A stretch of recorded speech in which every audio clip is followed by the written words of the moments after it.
Through silver shafts of sunlight, the king of the pod arrives. Beside him, the queen glides in shining grace. To the throne of coral they swim.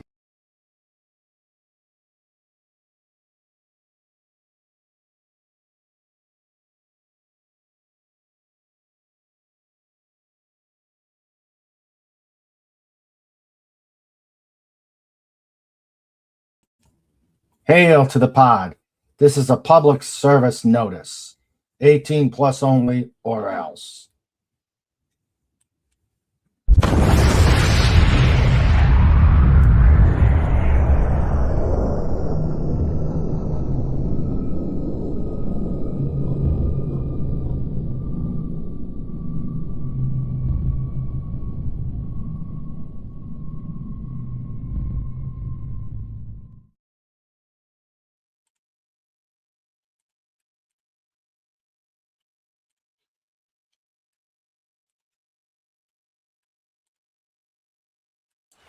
This episode is brought to you by thedolphinwars.com.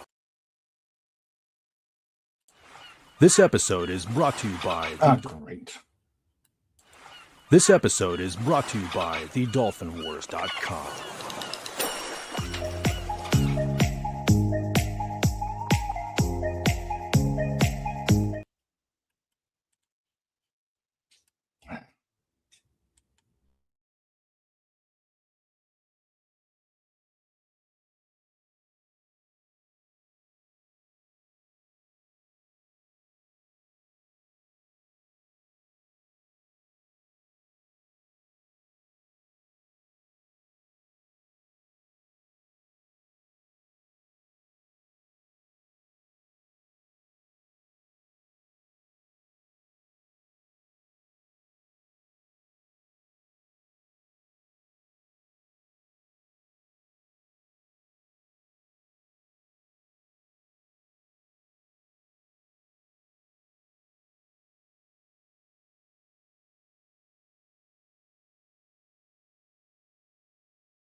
Hello.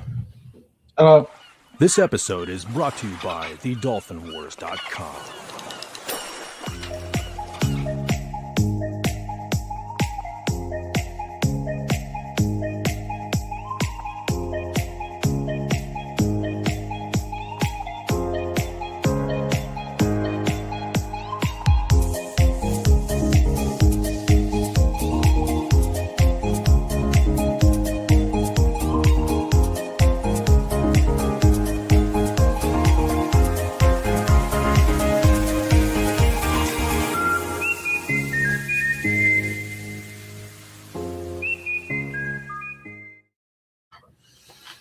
Hello, everybody, and welcome to episode 476 of King Dolphin Television.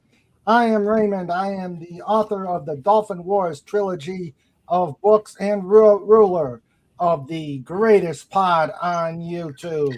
Welcome, everybody, and welcome all.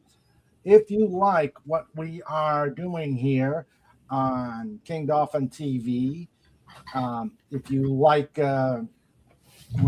unfortunately, when we have to face down Gumby, please like and subscribe. Hit that notification button,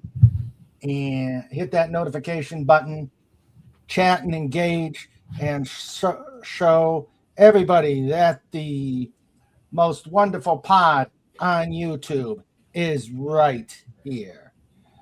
As you could see, he's here. He's making a visit, and so I'm getting the pod to face the critter down, and if you are so inclined, do what FKHC 2005 says.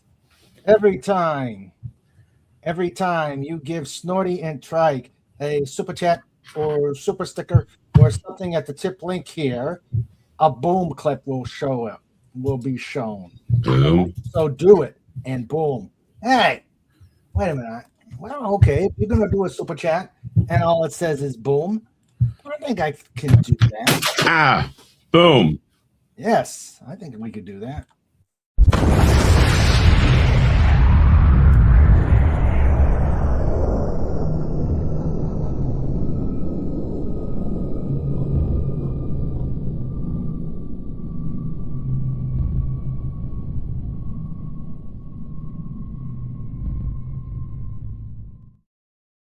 All right. And then, like I said, let's get this Gumby. Let's face this Gumby critter down and take him out. He can't keep harassing the show. And hello, Max. How you doing? Okay, how are you? Well, obviously, I have a Gumby issue now, as usual. Yeah, well, it's supposed to be a brave new world, but they showed us. Yep. Okay. There's the tip link. Please put some ducats in the bucket. Help keep the channel going here, and especially to keep a couple of shysters from making knocking at your door. Come on, knocking at your door. Come on, ringing your bell. There you go. Yes, there you go. You don't want these two. Oh man. Okay. You do not want these two critters invading the sanctity of your home, saying, pay up or suffer or both. Look what they did to that forest. Hey, and then do what Legatus Legioni says. He says, like, share, sub, chat, comment, engage, enjoy, avoid attracting Gumby's attention, greet the co-hosts, greet the chat, and tell Wendy and company to get better. They are needed to be healthy. Yes, Wendy and family are taking a bout of strep throat.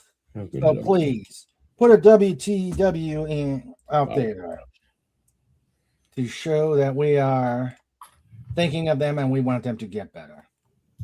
So I have something. Hold on. Okay.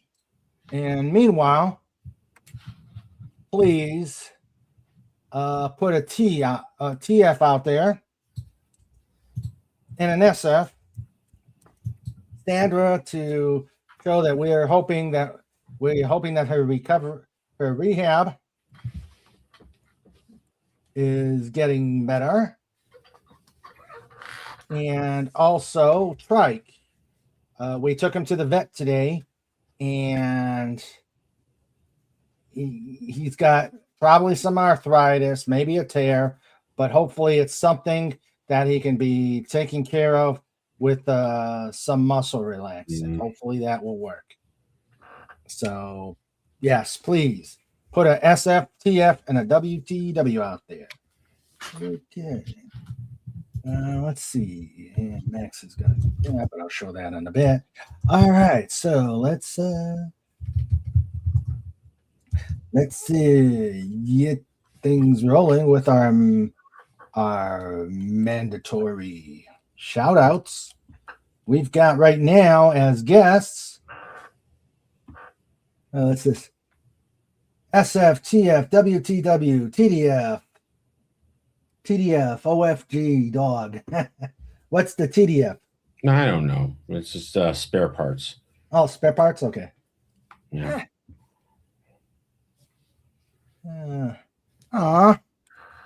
He hasn't been around in a bit, but many of you, if any of you know Blaze 2000, I've seen him on Doomcox. He and his family are dealing with a situation where his mom's health is fast declining, looks like hospice ahead. Put a B2K out there. It's not the only one. Yeah. Wow.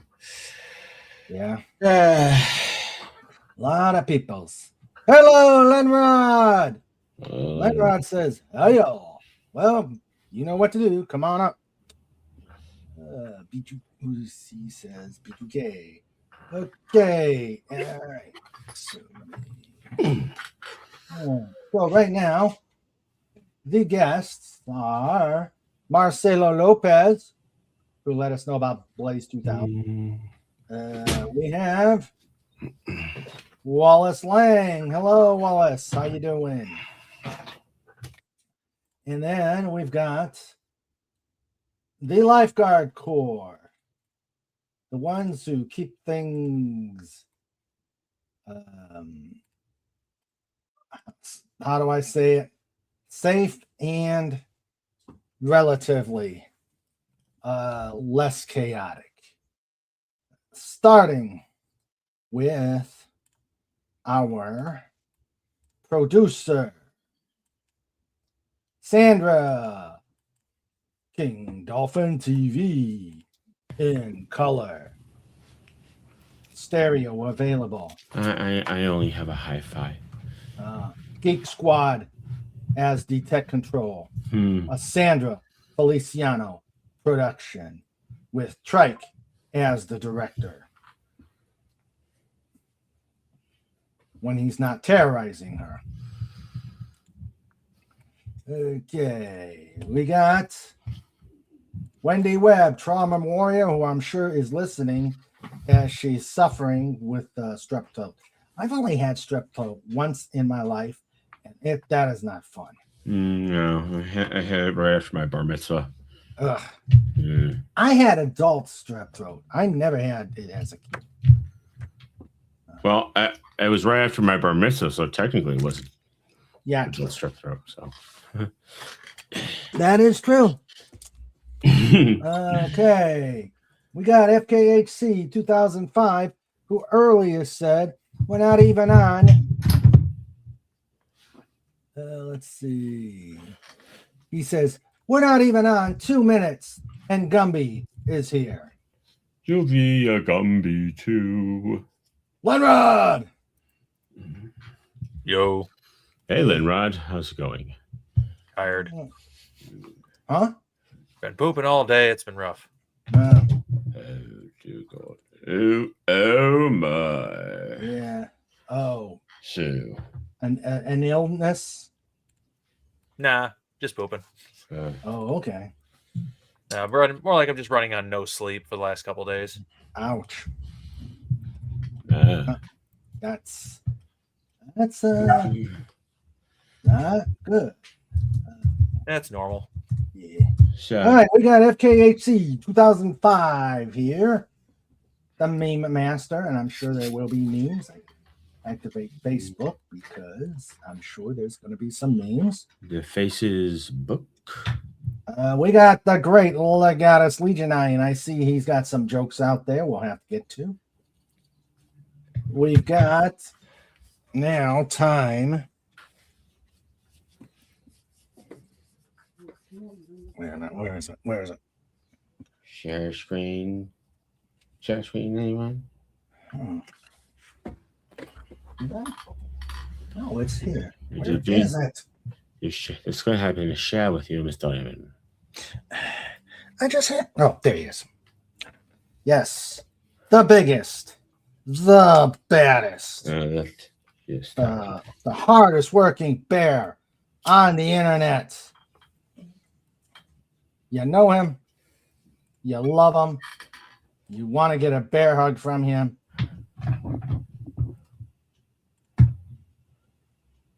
The hell? Take the sun out of my mouth. What the hell is you trying to choke Sternopopus, Raymond? Snort up Popus. Cuber. Dot screen. Hashtag war.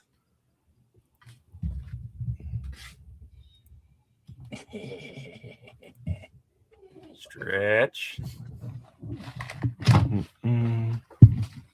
Mr. Raymond the dolphin wanted me to take out Gumby.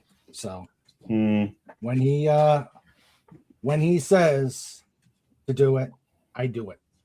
All right. You're not supposed to leave any evidence. Just saying. Oh. He's a bear. Who's gonna do anything about the evidence? Okay. And that's like only a Gumby. And now it's time for the other guy. The one, the only, Sniffles the Boom.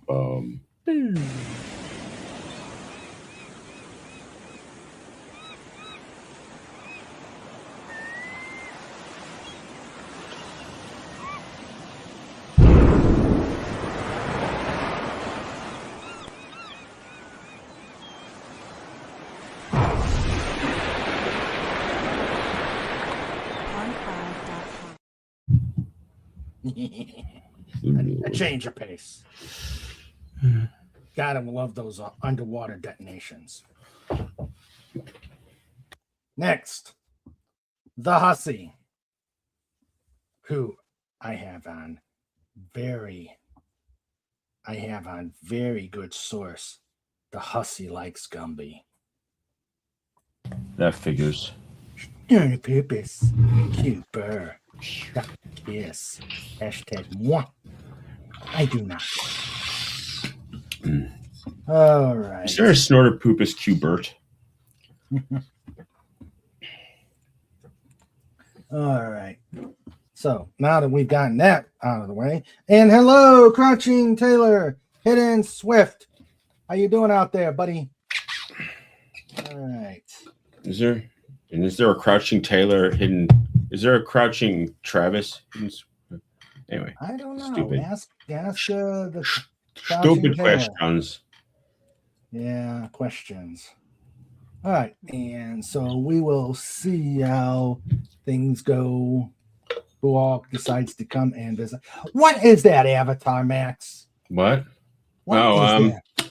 That's how my other. Well, that's how my other computer was behaving. That's how my other computer is making me feel as it was melting down. You know, it's like the thing is when Apple stops supporting giving you like the top line OS, they your computer gets slower because the processor and the RAM doesn't manage as efficiently. So it's like you go from a 6-lane highway. That's why it feels like you go from like a 6-lane highway to a 2-lane highway or 3-lane highway. So okay. So it's like you can open up a just one web page and everything slows down. So it's like, yeah. Sounds like an invasion of Gumbies then. Something like that, yeah. Yeah. Nothing like planned obsolescence. Mm-hmm. Or in that case, like deliberate infusion of obsolescence. Yeah, it's That's like true. it's and it's especially frustrating. It's like I got 64 gigs of RAM in this thing. It's like great. Yeah. And considering like the world situations, like the situations like right now, solid state hard drives and memory are 4 to 5 times what they were about a year ago. So there. So yeah. Anyway. So that's what's going on now, right there. Mm. The pod is taking on Gumby. All right. Okay. And Trike is making noise back there. Mm-hmm. Okay. All right. Let's see. I know there's a joke, so we can get started here. All right. Legatus Legionine. He says, singing in the shower is fine until you get soap. I think he meant soap. Soap in your mouth. Mm. Then it's a soap opera. I don't know. It's I'm okay with soup. That's pretty good. Yeah. that's somewhere between that's almost pit probationary. Ooh. Maybe he'll make it up with this one. Okay. Like I said, probationary. 6 cows were smoking joints and playing poker. Yeah, that's right. The stakes were pretty high. Ooh. Oh, that one. Okay. That one. That one is Can we move that one to the abattoir? I don't know. I'm leaning to Slapshot Table. Yeah, I'm leaning to Slapshot Table for this one, for that one. I sentenced you to death by 1,000 cuts. Go to the Slapshot Table. Golden showers. Oh God. I still wish we could have gotten that on video. I mean, I wish that would have been online. That would have been epic. That would have been so epic if that would have been the Slapshot incident would have been out there. But that's what happens when I go in my producer and I'm playing on my own. Well, it just has to be an element of legend for now. Yeah. Wendy says, "Hail to the pod. I fell asleep." Well, you are ill, so. All right. So, Lenrod, besides being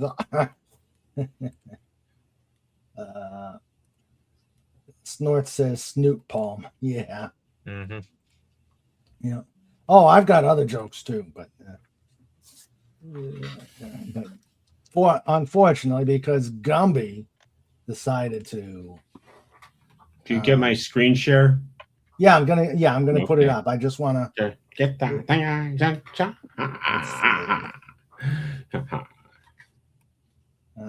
just want to bring up these two sites that decided to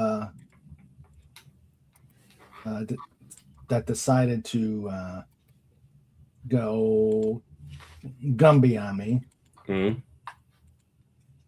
All right. Okay, so let's see what this mysterious screenshot is. Hey, Phantom Outsider, how you doing? Yeah, I'm gonna show your picture too that you sent last Wednesday. All right, so but I did promise Max I'd show it. I'm gonna show it. No,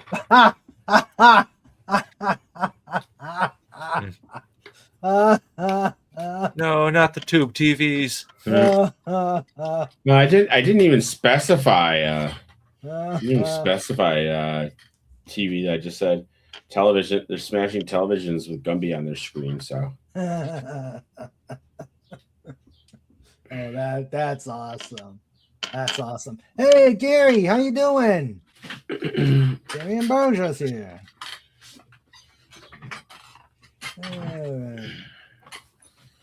Yep, Gary Ambrosia's here. How you doing, pal?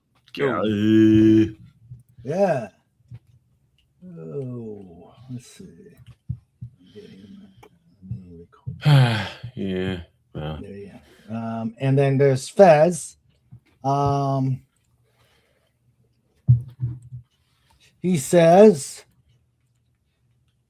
"Hail all, I'm sitting out tonight waiting for news of my brother Jody, who is in the hospital with cancer that has returned badly. Not looking good so far." Oh my. Put a Fez out there.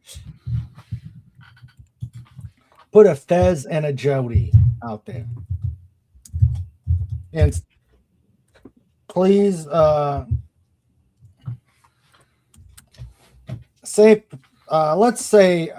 take a moment of silence and take and pray or think good thoughts for our walking wounded. And hello, Tiger Stripes. How you doing? I know you've got the link if you want to come in. Okay. Yeah, I know you've got the link, so come on in. You got the touch. You got the power. Well, we were talking. We had that song yesterday on Friday Night Frolics. Okay, so let's take a moment of silence and send some prayers to all our walking wounded.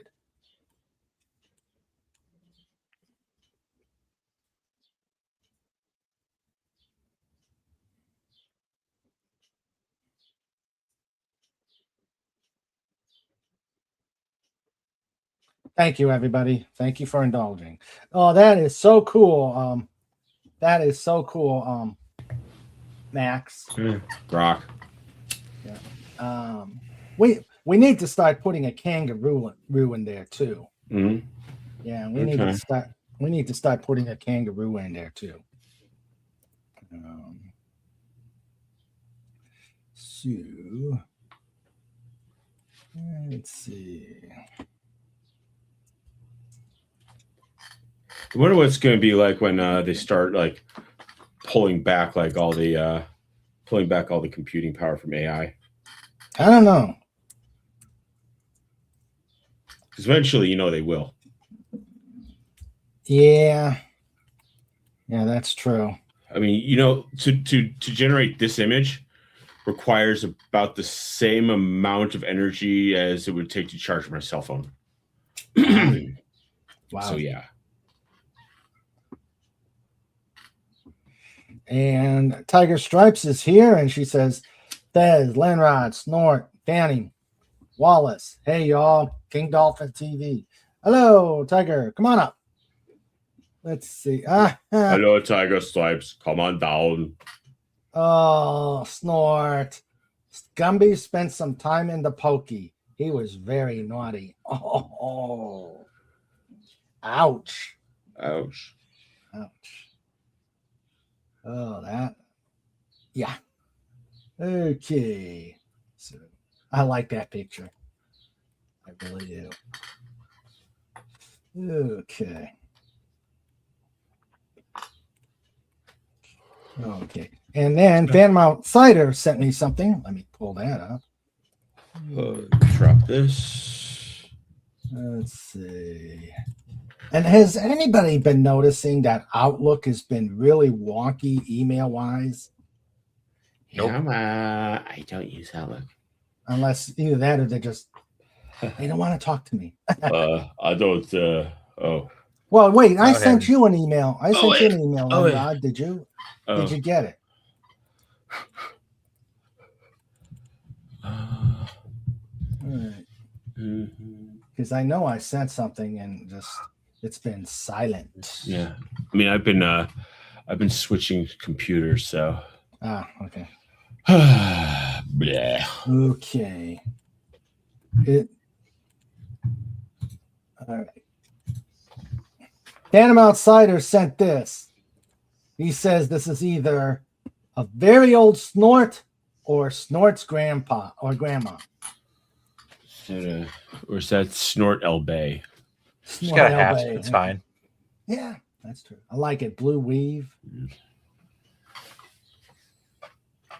I like it. Blue weave. He's a Schreiner. He says, oh no. Phantom Outsider says, oh no, it's the Snortopopus Cuber AI pick.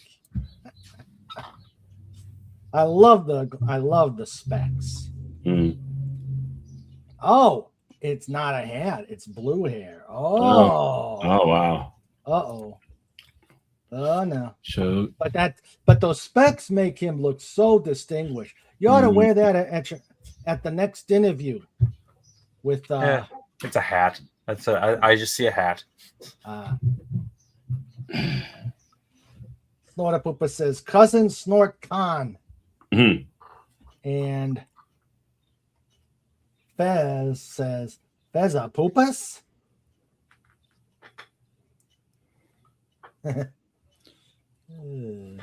It is so nice to see you, Tiger Stripes.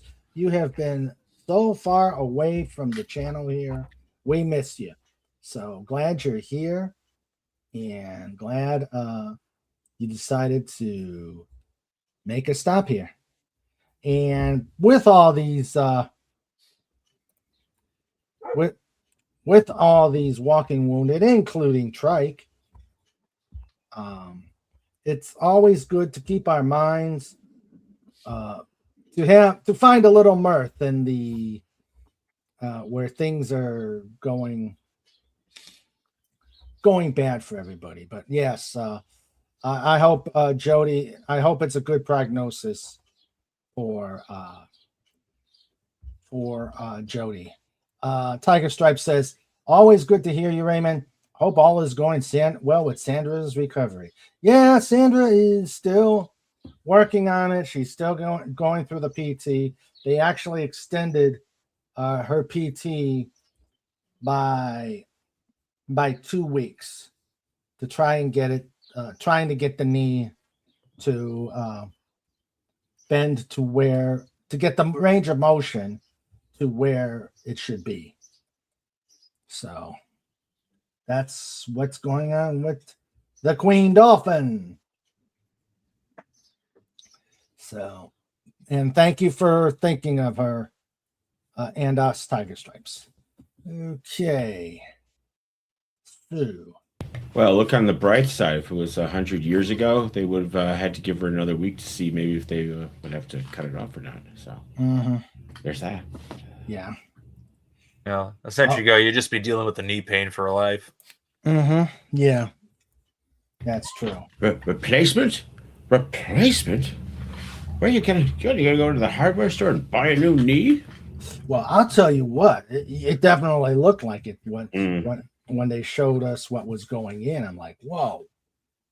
I mean, that's not a knee, that's a full brace. Well, I mean, my mom, it's like the first one my mom got was like custom built.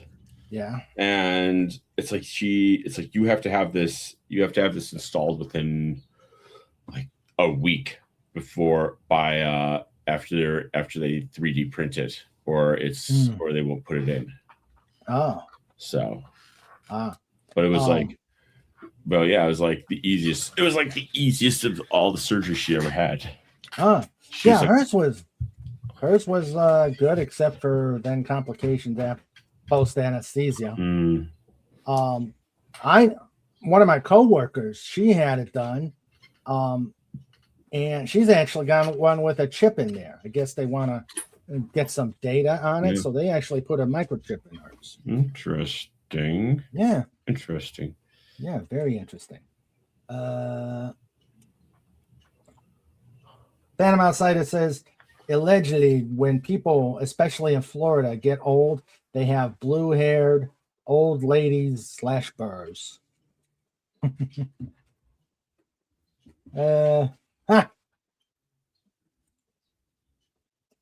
Women used to use bluing to counteract the yellowing of their white hair. As I understand, it's easy to overdo it. Yeah, I've seen some. She's working on it. I think she's at about 110 degrees of bend.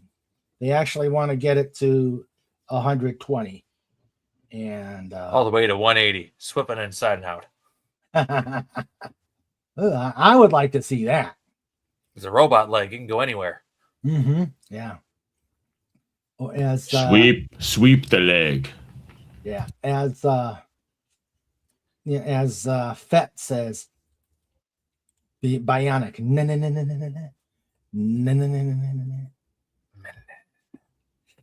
Yeah. Yeah, when she starts running, I'll start playing the $6 Million Man theme song.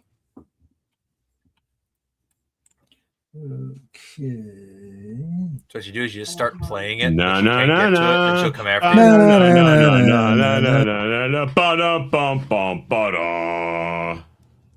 you. What'd you say, Sandra? Okay, she was saying something. Says, I do not run. She says she doesn't run. Okay. So, Fez, is Jody your real brother, or is Jody your brother or a very good friend? Just asking. Okay. So, what, Max, other than fighting with your computer, what's been up with you? Cursing at my computer, having panic attacks because of my computer, sleeping, and Do you want to playing you want to borrow my Gumby? No, that's your misery idol. Well, I'm just- what? It's like every time. Yeah. Time I plan something, Gumby has to have a vote. Well, it's like, so I ended up getting a MacBook Air, and it has two Thunderbolt ports. That's it, and a headphone jack. So it's like, okay, I got T monitors, and then I got like other stuff, and so it's like I went through. It's like, okay, I gotta get. It's like if you get a hub, like a docking hub, the problem there is there's no support on the Apple doesn't provide support for the for multiple displays through that, and so there's a software that creates more displays than it's designed to run, but it eats up memory like a mother, and so I paid like $100 for this one thing that it turns out didn't have the software, and then I was like, wait a second, I bought a hub that has Thunderbolt, but I couldn't use it on my other computer. Where is it? I'm like hunting everywhere for it, and then yesterday I found it in this little box that was like in the desk right, like to my right. Like, and that is like, so I've been able to start hooking up things, like have both monitors hooked up and hook up other like USB accessories. Okay. Yeah. Okay. Yes. And Lenrod, how about you? Other than being tired. Working on project stuffs. Finally had some success with the chopped up GameCube motherboard. Got it to run on batteries finally. It's like, yay. Oh, okay. Only had to buy like a lot of components and cycle through them to find something that actually works. Oh. They're all the same specs, but for whatever reason, none of them actually work. Finally got the ones that work. The project is well underway now. And I want to interject. I had that depressing feeling when you discover, wow, there are no effing electronics stores out there anymore. Yeah. They're all gone. Now it's just Best Buy, maybe Staples, Yeah. Office Depot. Did any of you all have a Fry's computer by you? No. Not here. Oh my word! Fry's was. Oh wow!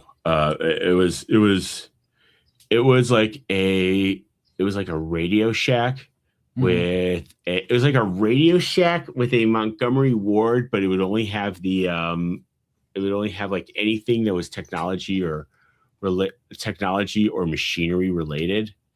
Plus, it's like you could go in there and get like Cat 6 cables and radio and like ham radio stuff and stuff for your computer all in the same place. And it's just they just couldn't survive the quarantine and whatnot. It's just wow. Anyway, I miss Radio Shack. Me too. Getting parts was nice. Yeah. Jody is my best friend who was adopted, so to speak, into my family as I was into his. Also last year found he is a cousin and 3 as though our ancestors. Wow, nice. Called him my brother for more than 30 years. Okay. Tiger Stripe says there were 2 fries in the San Fernando Valley. When they were new, they were spectacular. They had museum quality displays just for the fun of it. Nice. Nice. Yeah, these stores had some really nice aesthetics. So nice. I never heard of fries. Yeah, it was very much west of Mississippi. Ah. But what can you do? Yep. Wallace Lang says we only had a Radio Shack in Sioux City. There were a bunch in Ohio, but I haven't seen any in Maryland or West Virginia. So it's just Best Buy's, Office Depot. Best Buys and Office Depots. There was a Fry's in Austin, but without the displays. My curiosity is piqued. I'm going to see about where Fry's was. Fry's Electronics. Let's see. Yes. Yeah, okay. They ended in 2021. Yeah. Let's see. Oh, they came actually as far. Let's see.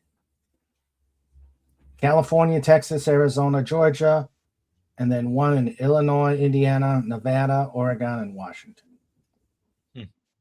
Huh. Yeah, I mean they tried. Yeah, they tried to expand. Now it's I guess they're a food store now, but yeah. It's like I think where is it? Which one is it's like they have one where it was there's an alien ship that crashed into it. Let's see. But yeah, they do all sorts of crazy things with decorations and it was just a cool store, and they had expertise, and they had some decent expertise on hand. Okay. So Radio Shack is still going on. Yeah, there's very few of them. Yeah, it's a very much reduced presence. It's a shame. Radio Shack was in a position in the early 2000s to be at the forefront of the DIY world. It was just starting to gain steam at that point, and they just made a lot of bad business decisions and redirected their business model towards cell phones and junk. Yeah. Hey, come on, get in cell phones. This business isn't competitive at all. The margins are huge. At that time, they were making money, but then all the different store places started popping up and it started diversifying. It's like, no, we're getting better deals elsewhere. Yeah. We're selling Sprint and T-Mobile and Verizon. It's like, what? There's a Sprint store in Verizon. Wait, you betrayed us. Yeah, pretty much. See ya. Let's see. The Fry's in Woodland Hills was Alice in Wonderland themed, and the Fry's in Burbank was science fiction themed. Yeah, it had the one in Burbank had a UFO, had like a UFO crashed into it. The entrance. The one in Houston, they made it like a space station. Well, obviously because Houston. Yeah. And most of them were just like normal. Like the one here in San Diego was just they have 2 stories, and then you'd have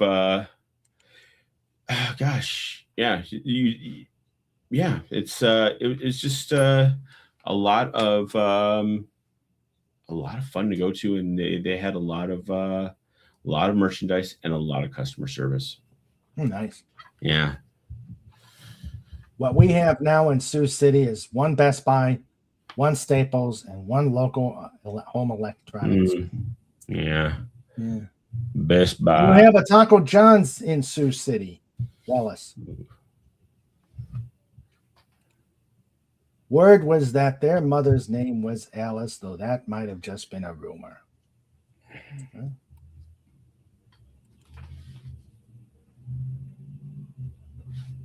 Okay, got a joke. I got a joke. It's hard to explain puns to kleptomaniacs because they always take things literally.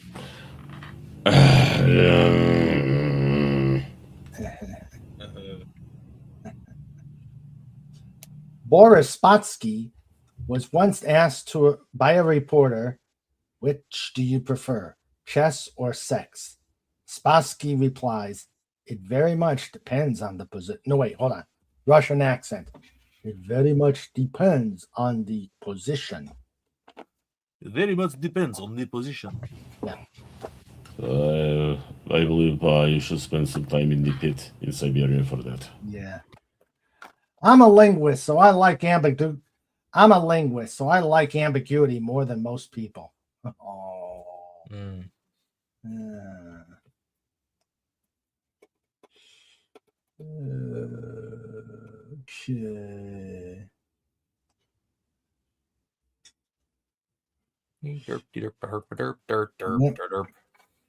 All right. So that's my series. Oh. In Soviet Russia, chess play you. And I am now told to go to the cage. Let's see.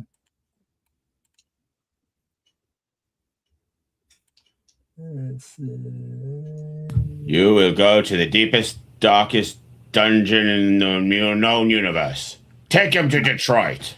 Oh, that is a horror. Whoa. That is the horror. Have either of you seen what is it? Oh gosh, Kentucky Fried Movie yet? Nope. No. Oh well, if you did, you'd get that joke even better. There I am in the cage. Life on the inside. The orange striped dolphin. 60 days in. There's a chain here called Discount Electronics. That's where I shop. Oh, okay. Remember in the Simpsons they had that one they went to the outlet mall. It's like, and everything in there was like a knockoff. It's like Sorny magnet box. Classic Simpsons. Yeah, good stuff. Wallace Lang says, yes, there's a Taco John's, and across the street, it's a Taco Bell. Or is it Taco Hell in Sioux City? You know, every Taco Bell is a Taco Hell. Yeah. We actually went to a nice Mexican restaurant that just opened up in my town, El Ranchero. Oh. It's part of a chain. I don't know. I know there's one in Maryland, a couple around here, and then, well, one in Ranson, and then the one that just opened up by me. And oh my God, the cars were all over. I mean, it was packed. It was packed, but the food was just outstanding. The burrito was almost the size of your arm.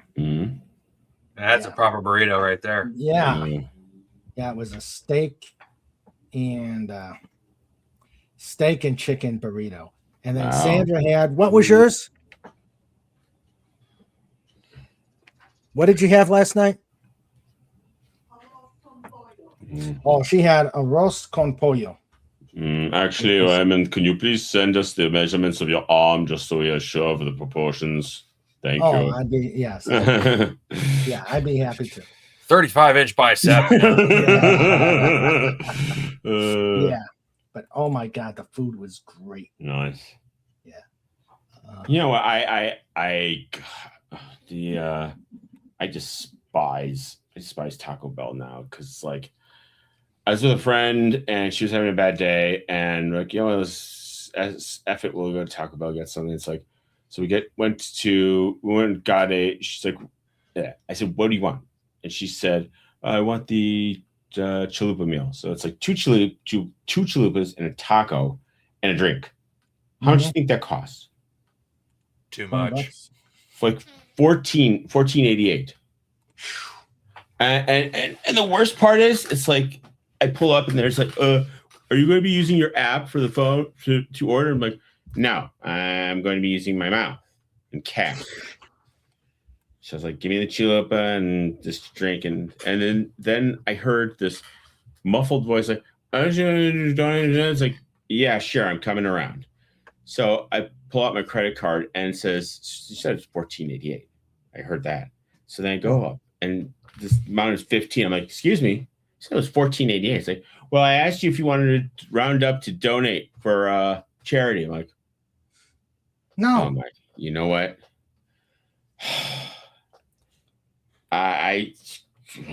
You are. Yeah. You know what? I am prepared to jump the gulf between this door and that window. But you know what? You're not worth it. Yeah. You've just named your worth, honey. 12 cents. You live with that. Hello, Yeah. Pudgy. Who said? Roger. Pudgy, come on up here. Taco John's next to Taco John's, next to Taco John's, next to Taco Jonathan's, next to Taco Bell, next to Taco Larry's. There's no congestion on that street. Everything moves. well, unfortunately, things have gotten a little easier since Taco John's has closed. So no congestion. Everything moves. And Pudgy hugs everybody. Come on up, Pudgy. Did I? Let me just make sure. His name is Pudgy. He is a hedgehog. His name is Pudgy. Yeah. Don't call him a dog. His name is Pudgy. Pudgy the hedgehog. I saw a picture of a hedgehog using I'm sure it was AI generated, but the hedgehog was using one of those pizza centers as an umbrella. You mean like one of those like plastic three prong things? Yeah. Interesting. Yeah. I can imagine it looked something like a pizza pope. Yeah. Tiger Stripe says I get the steak chalupa supreme at Taco Hell. It's been a while. The last time I got one, it was about $6. Yeah, that sounds about right. Snort says, hello to you and Cobalt. Hello to Pudgy and Cobalt. You know what a good movie I saw in theaters was, and I haven't seen it all the way through in a long time. It's called Falling Down. It's got Michael Douglas and Robert Duvall. Huh. Yeah, it is set in late 90s LA. And Michael Douglas plays a laid off defense contractor. He's laid off as a defense contractor because of all the cutbacks after the Cold War. And one day he's in his car in traffic in LA and he just gets pissed off and he goes on his rant. I remember seeing that. Yeah. So, and Robert Duvall is the cop, and it's supposed to be his last day for retirement, or last day for going on retirement. And you watch it, and it's just, it's one of his. It is one, yeah, but yeah. So it's one of his best movies, really. Tiger Stripe says, when they ask me to round up for charity, and everyone does, my reply is not today. And Pudgy says, hey, you forgot your briefcase. I will say this, like one of the first encounters he has is with some gang members, and they said they're gonna beat him up, and he like beats them up. It's like, hey man, what's in the briefcase? We want the briefcase. And then he I forgot what weapon he has, and he fights back. They run away. And say, hey, you forgot the briefcase. I've been watching horror movies lately. Watched Gretel and Hansel, Sinners, and just last night, Weapons. They were all pretty good. Weapons was excellent. Sinners was good too. Okay. Greta and Hansel. I thought for a second it'd be Greta Thunberg, but no. All right. We got memes. Memes. We got memes. Ooh, a lot of memes. Okay. Memes. Memes. Memes. Oh, and these look like there's some good ones. All right. Due to high crime, Mafia closes its Chicago office. Yeah, well. Yeah. Who will survive and what will be left of them? The Von Trapp Chainsaw Massacre. What happened is true. Now the motion picture that's just as real. Vroom! The hills were alive with the sound of music.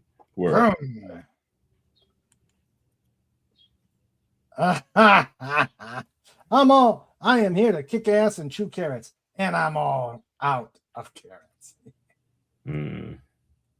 Like the chainmail. Excellent. Very true. Your grandma looking down from heaven, watching you cook chicken in an air fryer. Well, when they developed the air fryer, they put a rotisserie in Colonel Sanders' grave so he could spin around 24/7. Chuck Norris peed here. Truth. Wife overestimates amount of food needed for party of 7 by about 3,000. Okay, what did you do with the other 2,993? How'd you like that calculation just off the top of my head? Oh, Noose box in the block. Noose box on the block.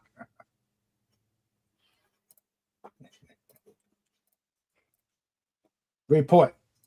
Dad wants to show you where fuse box is. Hello,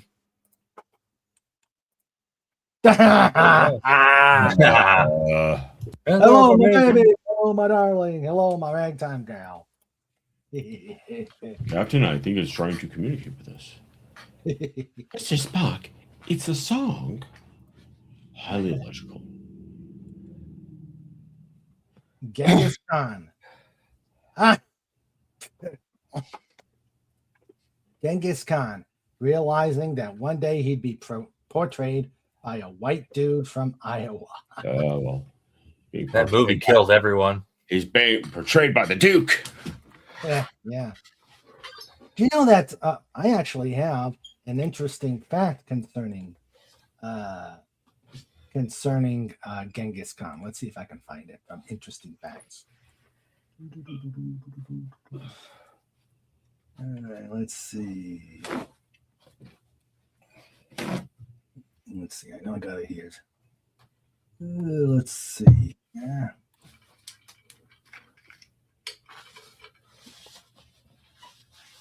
Come on, where is it?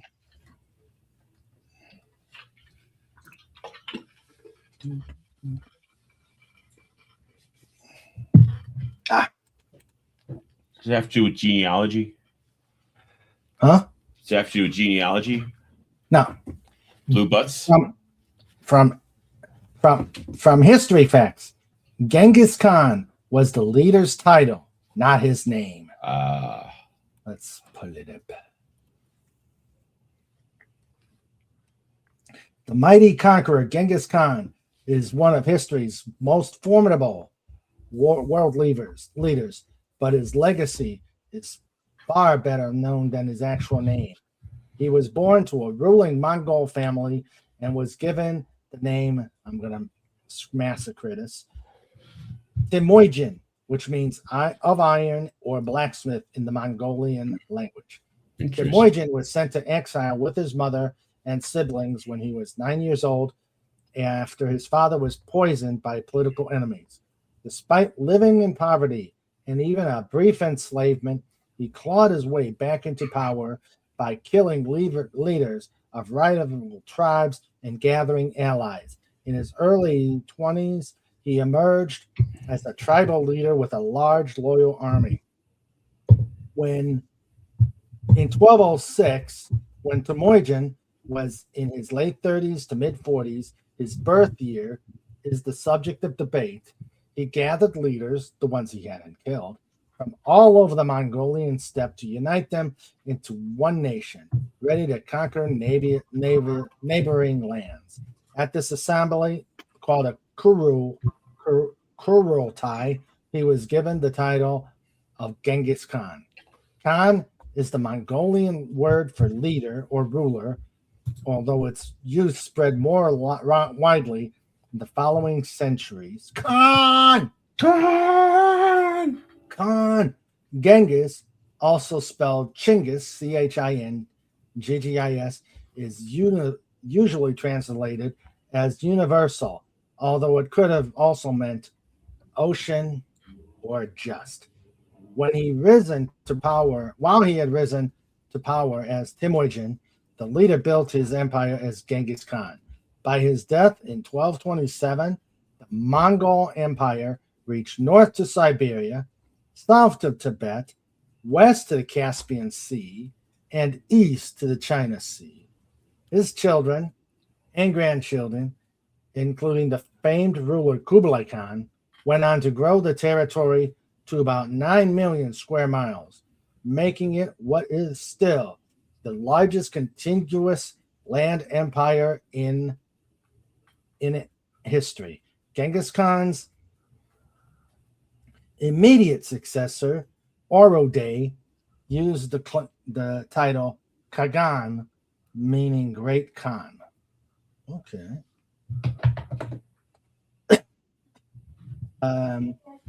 Died from a nosebleed, I believe. Direct male descendants of Genghis Khan alive today, 16 million. Yep, he was quite prodigious. Hey, let me do the doctor. Was it what's the name of the movie? What's the name of the Stanley Kubrick movie? Dr. Strangelove. Yes, Mr. Lemon. He was quite prodigious in breathing, as you might know. Quite prodigious.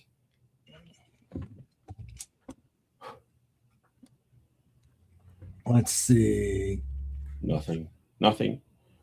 Have any of you guys seen the movie A Family Thing starring James Earl Jones and Robert Duvall as half brothers? No. Never heard of it. No. Tiger Stripe says, I looked at air fryers in the thrift shop last week. The heating element was somehow concerning to me. I don't know, but I still kind of want one. Well, they're cool. They're I mean, I use them for fries, or I've actually made lamb chops in them, and fish sticks, yeah, and chicken, yeah. They're not that bad. Oh, okay. Snort says the Merber made great fried chicken the old-fashioned way with Crisco on a cast iron skillet. Oh yeah. Mm-hmm. Yes, the set was aglow at night. Do you ever? I don't know if you did this, but every once in a while, I put my face right up to the screen, the old CRT screen, and think, wait a second, this is green. It's a green pixel and white green pixel, red pixel, blue pixel. They're right next to each other. Well, why aren't these pieces moving around? I don't understand it. Okay. Nope. Well, I guess I explore the world a little differently than you. Carry on. Snorter Poopa says, all right, you Mongols, circle them wagons. Hello, a glitch vortex. How you doing? Bring up here, a glitch. Glad you're here. Let's see. Let's see. Tiger Stripe says a lot of people who get their genetics analyzed find out they have a tiny bit of Mongolian in them. Those darn Huns. Yeah. Well, I can say Genghis Khan was prodigious. Khan. Oh, here we go. Khan. And then snort. Khan. And then Fez. Khan. Dr. Detroit. I remember that movie. Dr. Detroit. Pudgy. Make sure he's got it. I want to make sure he's got the Pudgy.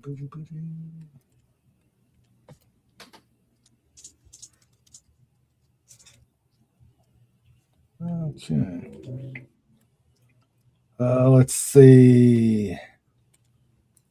Khan, the maker of musical instruments. That's a good question. Wallace Lang, Dr. McCoy, Doctor Who, or Dr. Kildare? Which doctor would you go to? Doctor Who. Dr. Demento. Oh, that's a good one. I like that one. Dr. Demento. Well, considering the current incarnation of Doctor Who, I would also go to Dr. Pepper. No, good point. Let's see. I'm doing well. My kids are still bugging me, but other than that, I am all right. I love your avatar. Ninja. Snort says, all those actors in The Conqueror who died of cancer were smokers. Chances are that is what killed them and not being in the movie. True. Now, the movie was filmed on a radioactive waste site. It was an old nuclear testing ground, so everybody got the cancer from it.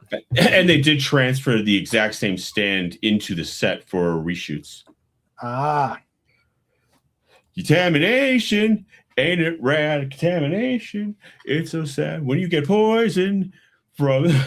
So yeah, I mean, of course, and everyone was a cigarette smoker too. So. Of course, it's like, I mean, it was like for decades, the military wouldn't acknowledge any sort of radioactive contamination from nuclear weapons, except for prompt radiation from the explosion. So, yeah, well, yeah. Halcyon days. Okay. Do you ever see what is it? Hold on. Let me look it up. Oh, okay. Here's another one. Dr. Howard or Dr. Fine? Dr. Fine. Dr. Howard. Okay. Let's see. He said Sylvia made it for me. Okay.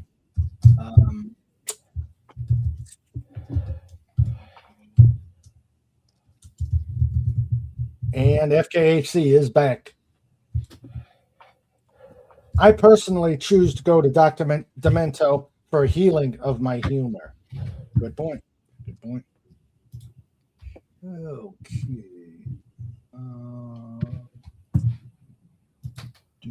Speaking of humor. So, yeah. I'll go ahead. I'll say afterwards. Okay. John Paul Sartre, I hope I'm saying that right. Sartre is sitting at a French cafe, revising his draft of Being and Nothingness. He says to the waitress, "I'd like a cup of coffee, please, with no cream." The waitress replies, "I'm sorry, monsieur, we're out of cream. How about with no milk?" Okay, I'm walking to the cage for that one. Yeah. So, in July 19th, 1957, there were five Air Force officers and a photographer who stood under a who stood under an atomic airburst 18,500 feet above. Mhm. So, and let's see. Hold on while you. There. Oh. Bez is saying, I'm going to head out and get food. Thanks, everybody, for the kind prayers and wishes for Jody. God bless. God bless you, Fez. God bless us. Take care. Take care. Yep. So it was a 2 kiloton blast. There probably didn't get any contamination from it, but I don't know. But it's that was most likely a Genie rocket that was being fired and tested. The only time it's ever been used. Let's see. It was dropped. It was an F-80. It was from an F-86. They said. So, yeah, but it's like whatever. There's gosh, there's the 1950s. We were acting as if we were confident, but we were really just very just scared off our rockers. Mm-hmm. Hello, Canadian Cat, L14F, and he says, "What up, chat?" And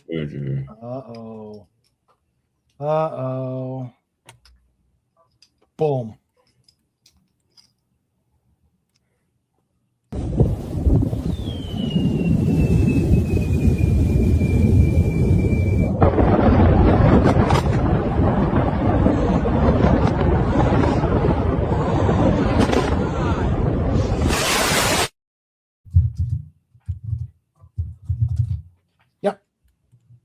Dang, the trains are just flying today. Yeah, I think I got to. I gotta find a video of Tsar Bomba. Oh yeah, they had to put it on the outside of a Tu-95. Yeah, they painted it white. Yeah, and it's like they gave. I think the crew was it was less than 50% odds of survival. Mm-hmm. So yeah, it was like they made it. The bomber had to fly as high as it could possibly fly. Yeah. Drop the bomb with a ginormous parachute on it to hopefully slow it down enough that they could get away. Oh, yeah. Yeah, because it's a prop job. Yeah, it was a prop job. I mean, they're still quite fast, but still, I mean, that's a large explosion. Yeah. So, yeah, I'm reading a book by a reporter called Garrett Graff, and he's reading. It's about Raven Rock, the presidential emergency shelter in Pennsylvania. Mm-hmm. And the funny thing is that Eisenhower would go there once a year for what was called an operational exercise, to practice what would happen if it was World War III. Mm-hmm. And these would happen in the spring. So basically, is that me? Or was that me? Aren't people on their tiny penises? Ah, yes. So there was you do this every spring, and sometimes he would drive, but sometimes they would insist they take a helicopter because they wanted it to be very realistic. And the only helicopters they had were the type like they had in MASH. Anyway, so this idea was, okay, we're going to have the post office do this, and we're going to have everything replaced by a 9-person council and yada yada yada. And what really broke him of this realization was something that happened on May 1st, 1960. Do you know what that was? What? Francis Gary Powers and the U-2 incident. The U-2 incident over Russia, and he was in the bunker where he is set for an emergency and is supposed to be able to get information on an emergency, and he wasn't able to do anything about it. And he's like, God, no. And that's kind of what inspired his speech for talking about the military-industrial complex. Wow. So. All right. Hello, Sylvia, you lovely artist. How you doing? And hail, Lenny. Okay. Back, he only brought one shelf, 15 boxes. He made it seem like he was bringing way more. Let's see. Wallace Lang says, I have seen the Three Stooges film short, Men in Black, for it was Dr. Moe Howard, Dr. Larry Fine, and Dr. Curly Howard. Dr. Howard, Dr. Fine, Dr. Howard. Okay. Classic. Yeah. Mm-hmm. God, those guys really sacrifice themselves for their comedy. Yes, they did. Dedication, yeah. Site R is the Pentagon COG site. Yep. Yeah. Okay. Yeah. Okay. She's going to be lurking, doing more drawings today. Okay. Yeah. Did you know that? And I think I might have told this story. That Paul Tibbets, when they dropped the Hiroshima bomb, said he could feel something in his teeth as they were flying away. So the radiation was affecting his teeth fillings. It could have been. I mean, I don't know. I don't. There were two B-29s. There was one. There was the Enola Gay, and then there was the boxcar. Yeah, there was the boxcar. There was that was that was the they had all the scientific instrumentation. So who knows? I mean, there's still. I mean, we had like the American Atomic Bomb Commission in Japan, and it was like under the guise of providing medical treatment for the. It really was like a medical research. Medical research. So, yeah. Yep. Anyway. Yep. Let's see. Oh, what's this? Is it a bomba? La bomba. bomba. Let's see if I can get past the ad. Oh, okay.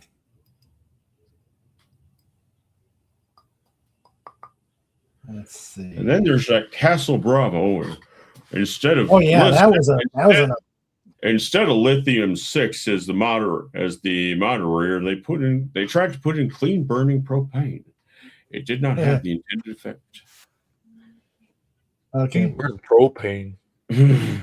Well, I mean, I think it was supposed to be five megatons, and it was either they used lithium-6, where they used lithium-7 because they had a shortage of lithium-6, and they thought, okay, it's going to be it's going to moderate the neutrons more, but actually it accelerated them.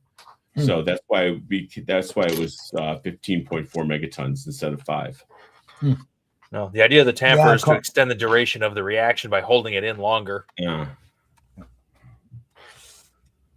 Anyway, just like the sausage. They didn't know how big the sausage was going to be, and then the island disappeared when it went off. Yeah. Well, the bomb did give off an EMP, and having no exposure at all to such a thing might scramble your brains a bit.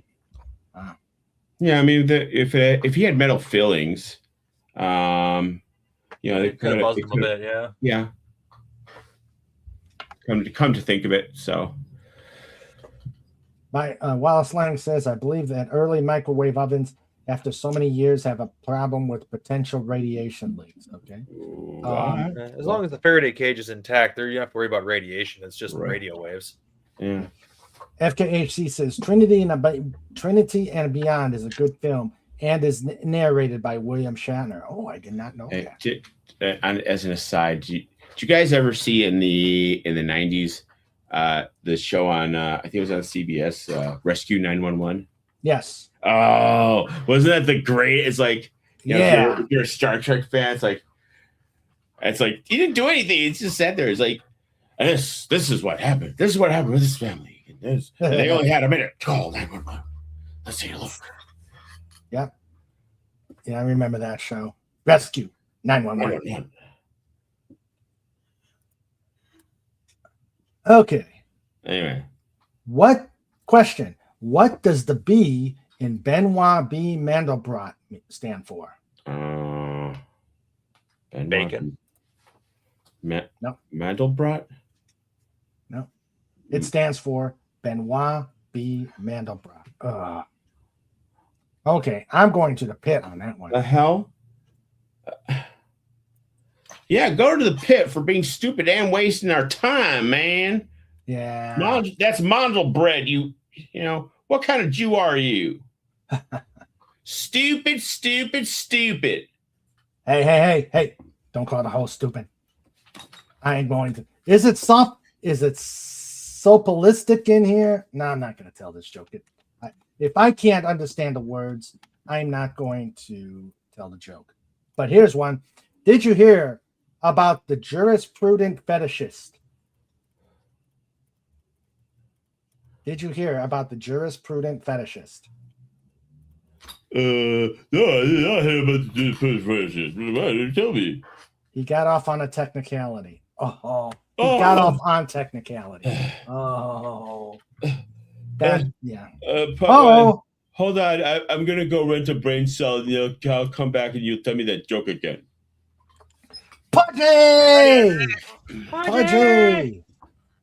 It's Mr. Raymond time. It's Mr. Raymond time. It's Mr. Raymond time. It's Mr. Raymond time. It's Mr. Raymond time. It's Mr. Raymond time on King Dolphin TV. Hooray! Hi, Mr. Raymond. Hi, Max. Hi, Landrod. How you doing, Pudgy? What you been up to? Pudgy, good.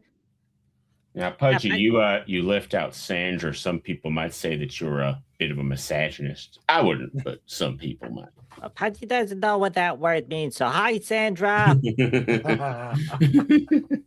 That's true. I mean, let's see. Wallace Lang says, Rescue 911, hosted by William Shatner, was a great reality-based reenactment show. Oh, yeah, I love that show. Okay. And how is Friendship Down doing, and how is Cobalt?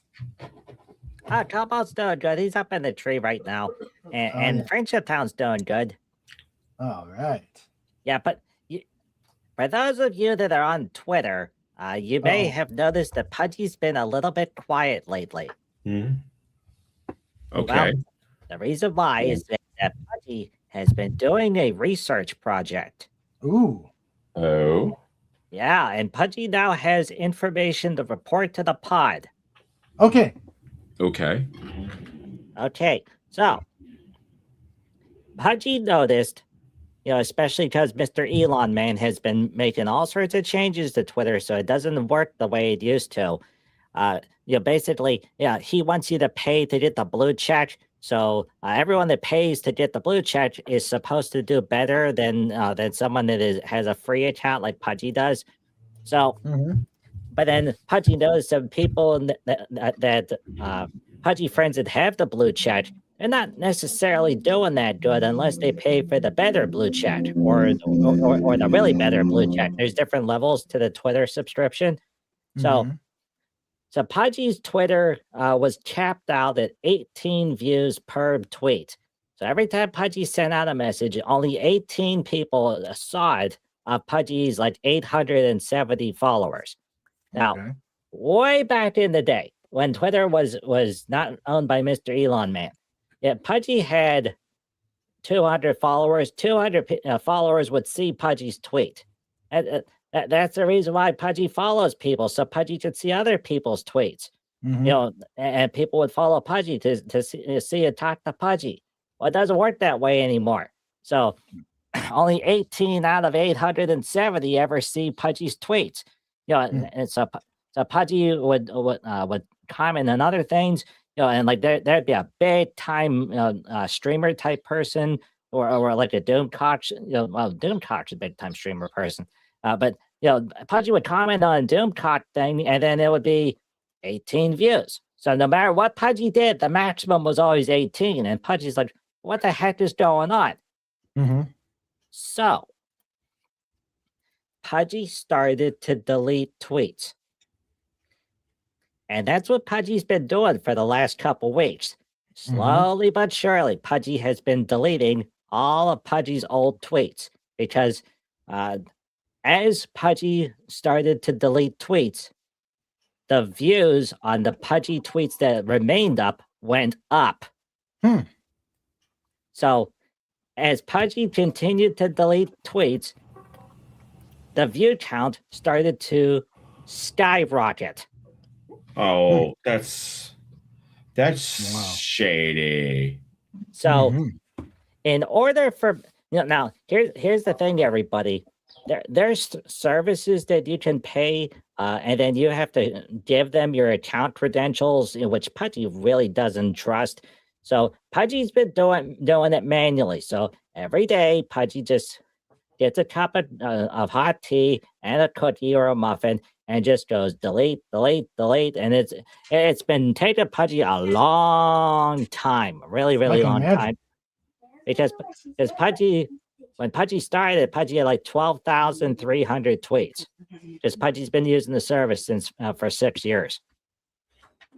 So Pudgy finally hit the point where Mr. Elon Man in Twitter says, nope, you're not allowed to delete anymore. So Pudgy deleted 10,000 tweets. Wow. What? They can't, So there's still 2,700 tweets left that Pudgy can't delete for some reason because of reasons.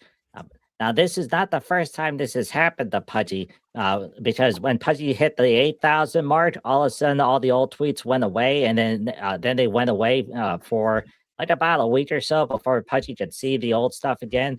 Because Pudgy found some commands that are 100% perfectly fine. It doesn't break the terms of service or anything. It's just search commands that you can enter into Twitter.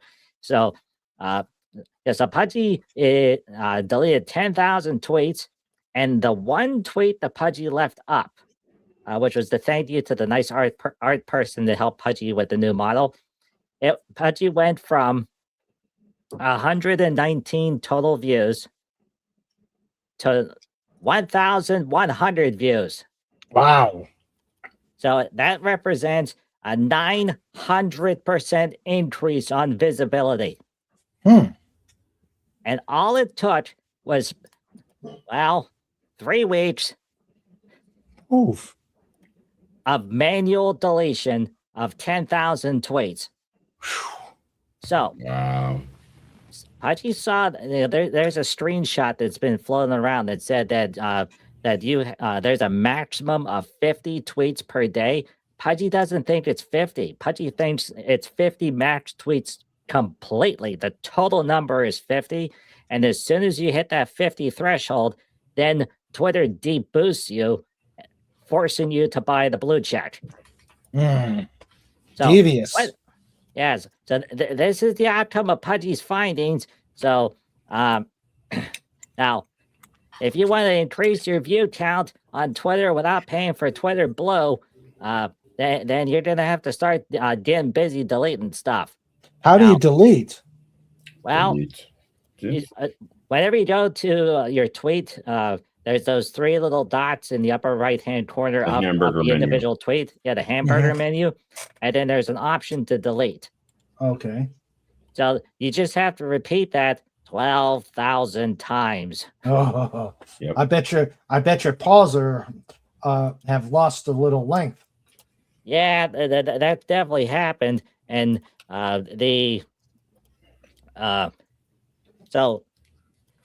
but like Pudgy said, whenever you get, once Pudgy crossed like 8,000, once Pudgy deleted 4,000, all of a sudden the tweets disappeared. Pudgy, went completely blank, and Pudgy couldn't do it anymore. And then they came back a couple days later. So it's something with the server, which Lendrop should probably give Pudgy more information on, like caching and stuff like that. But yeah, Pudgy's got 2,700 left to go.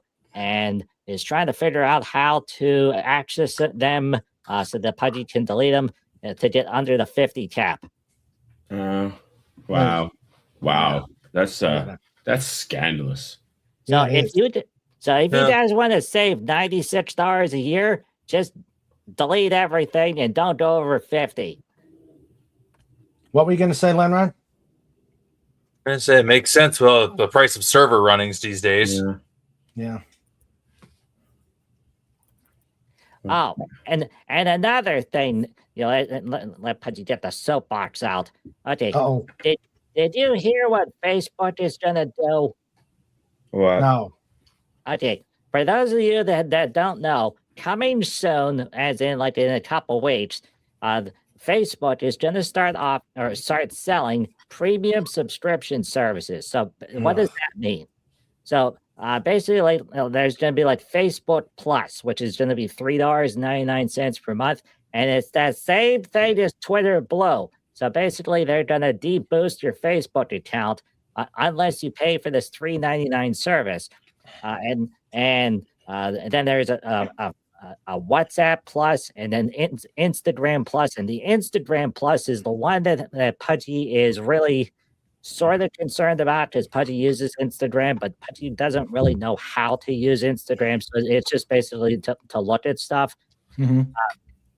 So they're going to offer an Instagram Plus, which is like $8 a month, and instead of having the blue check, which is still a security feature over on Instagram, basically what it does is that if Pudgy doesn't pay for the Instagram Plus, nobody gets to see Pudgy content at all. What?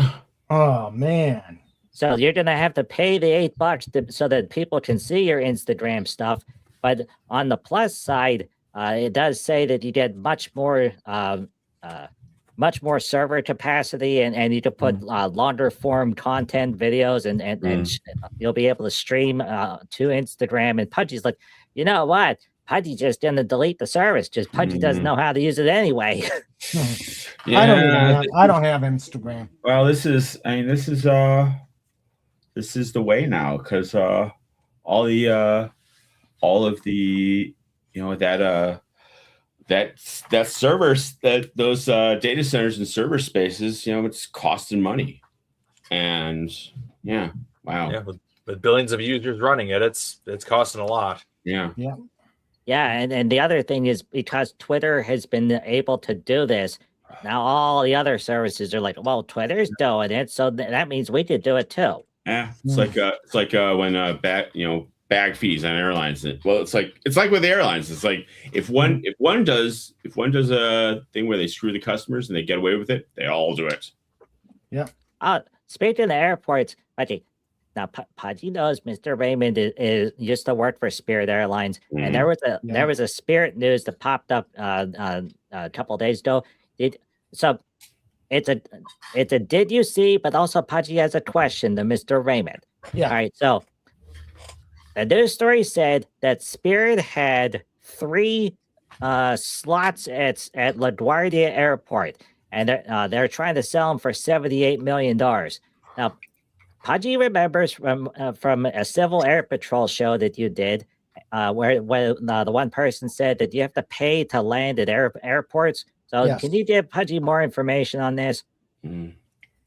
Sure. And also, I'll try and do it. Then I'll add to your just as a corollary. Spirit had sold 2 slots to American Airlines for $15 million each recently. Wow. So yeah, that'll definitely help for the bankruptcy. Yeah. Okay. Yes, airports can charge landing fees or tie down fees in the general aviation thing. Ways you can get around that is if you buy gas from them.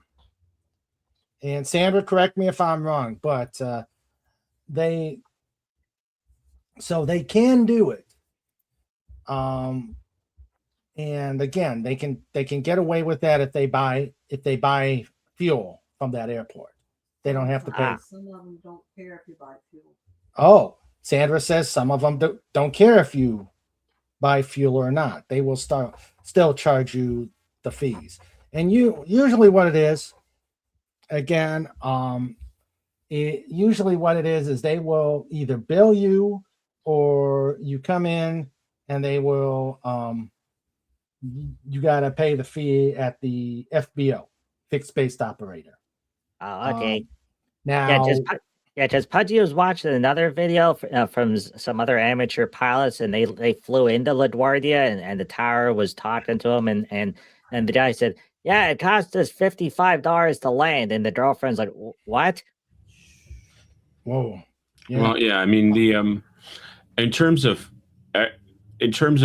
commercial airlines and how they get their gates, that's Baltimore's even higher. It's like $300 to $400. What was that?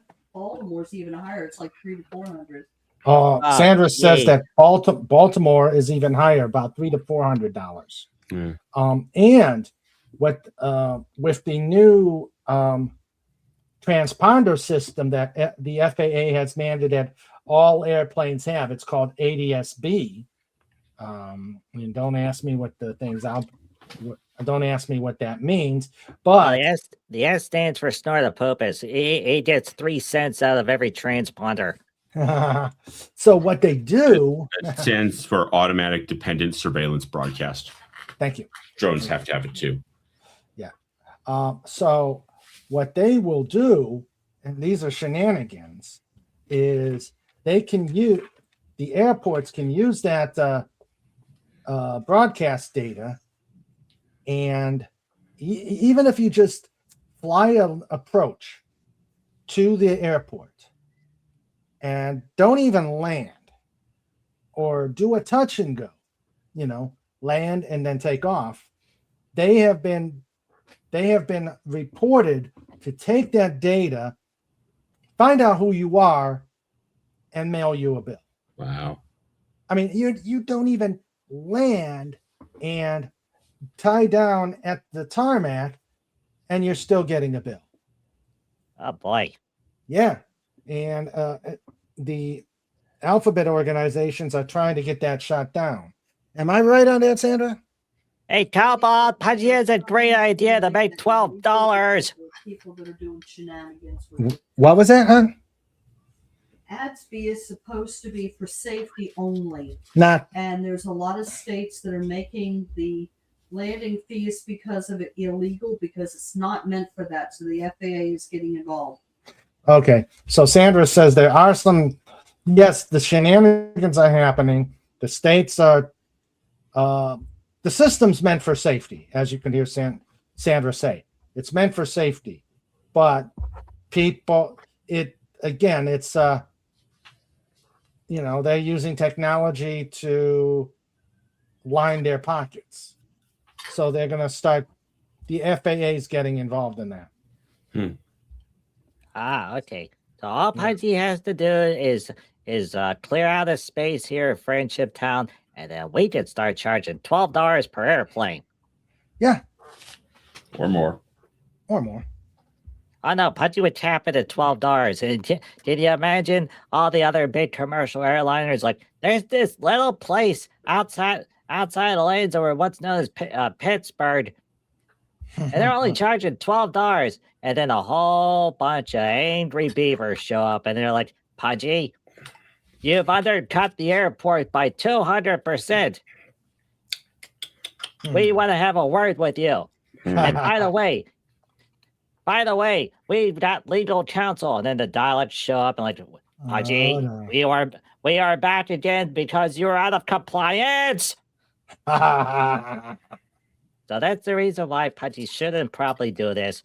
Probably not. But it's a way to make money. Of course. Florida Poopa says Elon Musk is a rat. Muskrat? Oh. And Phantom says, "I'd be careful, Snort. He sees that he has influence and could remove you from the endangered species list. Elon, new business, polar bear burgers. The cold kept them fresh, but they're super delicious hot." Oh, and remember, humans can eat bird, but no one can eat a phantom. Oh. Mm. And it appears, and Wallace says, Pudgy, it appears to me that social media sites are becoming very antisocial in their operations. True. Yeah, that's very true, Wallace. You know, Yeah. because Cobalt told Pudgy, you know, the way that these social media sites were making money before is that, you know, they would say to advertisers, "Hey, look, we have 3 million people using our service. Do you want to sell advertisements here?" And the advertisers are like, "Sure, we'll sell advertisements." You know, and they pay to advertise on the site, and then, but over time, the advertising money isn't enough. So then they had to come up with other stuff, and that's what they're doing. So, you know, nobody gets to see Pudgy unless Pudgy deletes 10,000 tweets, and the big test is when Pudgy puts up the next tweet, you know, an actual tweet, to see if anyone sees it. Because here's the thing. If Pudgy goes, you know, because Pudgy's on Blue Sky, and yes, Pudgy knows there's, you know, that some people are going to make comments about Blue Sky. It's a perfectly fine service, and there's some nice people over there, and a whole bunch of neat artists. So, but if Pudgy puts a Blue Sky post up, well, nobody sees it because there's not that many people over there. So it makes sense that there's not a lot of advertising over there because, well, there's not a lot of people over there. You know, and then Pudgy's also on Threads, which is Instagram's version of Twitter, and it's better than Blue Sky. But the problem is there's all of these pretty ladies on that site, and they all want Pudgy's credit card and to go to WhatsApp and then go to something called OnlyFans. And Cobalt keeps telling Pudgy, no, you can't go to the OnlyFans site. They don't sell ceiling fans. And Pudgy's like, but Pudgy really needs a ceiling fan. It's not only fans, Pudgy. Just it's a trap. It's a trap. Yeah, so that's the thing. But Pudgy knows to be careful because, okay, if you think the AI is good over on Twitter, you know, with Grok, some of the AI that's over on Threads is like, we're talking like 5 to 10 times better. And it is really, really hard to tell the difference. And you, like, Pudgy's got to zoom in on the picture, and then that's when you see the eyes are wrong. And it's like, okay, yeah, the computer is not getting the eyes right. Now, if you zoom out to like the normal picture, it looks perfectly fine. You know, but if you zoom in, it's like, wait a minute, why does that person have cat eyes? You know, or like one cat and one snake, and it's like it doesn't make any sense. And then, you know, because it used to be the real easy stuff. You just count the fingers on the person's hand, and they're like, hey, look, it's a 7-fingered person. Yeah, this is AI. Yeah, and they get the feet wrong. You know, or sometimes there's feet where the hands are. You know, but yes, but some of it is like, oh my goodness. But then here's the other problem that's over on Threads.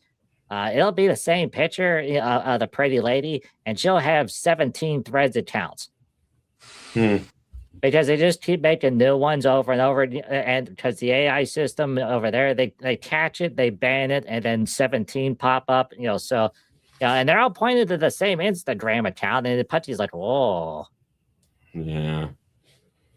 And they're just not doing the same thing as YouTube, where they're mass banning people for. But it's like if you get like if you're a creator and they ban like 1 or 2 of your channels, they're just banning everything or demonetizing everything. Well, on the plus side, YouTube took away the one advanced features from Pudgy's channel because, well, to be completely honest, Pudgy understands why they took it away. Pudgy Pudgy deleted too many of a certain type of video from the Adventure channel. So when Pudgy did that, it dropped below the 2 months channel history. So it made Pudgy understands why they took it away, and Pudgy got that feature back, you know, just by broadcasting for 2 months, and you know, so that's good. And now Pudgy can get back to the slow progression to be monetized by 2077. Yeah. Oh, let's see. Snortopopus knows years ago they allowed you to stow birds overhead for free. Now they don't allow birds at all. Wallace Lang says, in 1990s, my parents and brothers flew on a jet plane to Las Vegas for a weekend vacation trip. Oh. While in Vegas, we had seen the Jerry Lewis and Sammy Davis Jr. show. Oh, man. I bought a Jack Benny plaster of Paris statue at a shop at the former MGM Grand Hotel. Wow. Oh, Snortopopus is getting sleepy. So let us... Night Snort. He's saying, take care every human, dolphin, doggo, Dalek, ferret, eagle, hedgehog, and Reeves Munchak. TM, a wholly owned subsidiary of the DolphinWars.com. Okay, and here's a Reeves Munchak. Here is a Reeves Munchak, courtesy of Snortopopus, Cuber. Ooh. Interesting. That's very interesting. That looks like he'd be powered by a car battery or something. Yeah. That's weird. That is a weird critter. He's got a face like a mouse. Those horns. Yeah. Definitely a member of the deer family. Very peculiar looking one. Yeah, very weird. All right. You know what? You know why the horns are curved? It's because he was playing on the monkey bars. And he's like, wait! And his mom's like, stop it! You're gonna curve your horns! And he's like, wait! And then 1 year later, the mom's like, yeah, I told you. Your face is gonna freeze if you keep making that face. Yeah, and somebody hits you on the back. Yep. I had my Jack Benny statue as overhead luggage when I flew back home to Sioux City, Iowa. Okay. Did it survive? Was the key. And did you pay a low price for it? Yeah. Well, 1990s Las Vegas was expensive, but okay. 2026 Vegas is like, yeah, and especially it's those stupid resort fees. Well, especially now that that a new company has bought up Caesars. Yeah, Pudgy read about that. They're just they bought basically the deal was for $17 billion, but it wasn't all cash. It was like $6.5-7 billion plus the assumption of $10 billion debt, and so that debt don't pay itself. They're going to be charging even more now. Well, yeah, I mean, look at. I mean, they've got. What have they got there? They've got. Outside of the strip stuff, they built two. They've got two major leagues franchises. You got the NFL with the Raiders. Yeah. And you also have the NHL with the Golden Knights. And now you have the baseball coming in. Yeah, they may be getting the athletics.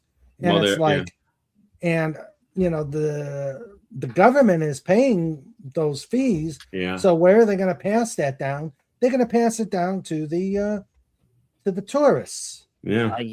Mr. Raymond, and plus, Pudgy was watching the video, and it was okay. Have you ever heard of something called the Heart Attack Grill? Oh yeah. Yes. Okay, it closed. Yeah. Oh. Yeah. So the owner of the restaurant, he had his own character. He would wear a doctor's coat and carry a stethoscope. He was Dr. John. And not only was he a cook, but where he was making the burgers in the back, but he would put on the outfit and go on and talk to the guests.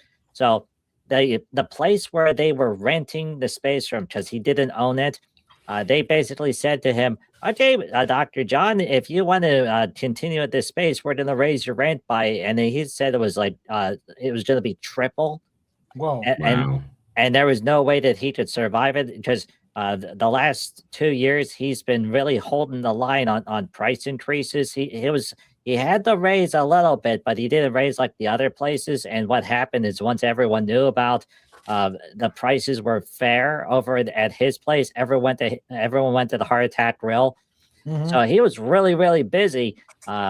And so basically, and the other thing is there's a rumor going on out there because that landlord, there's a restaurant that's in the same plaza that the landlord owns, that they were directly affected because everyone kept going to the Heart Attack Grill because if you're over 350 pounds, you could eat for free.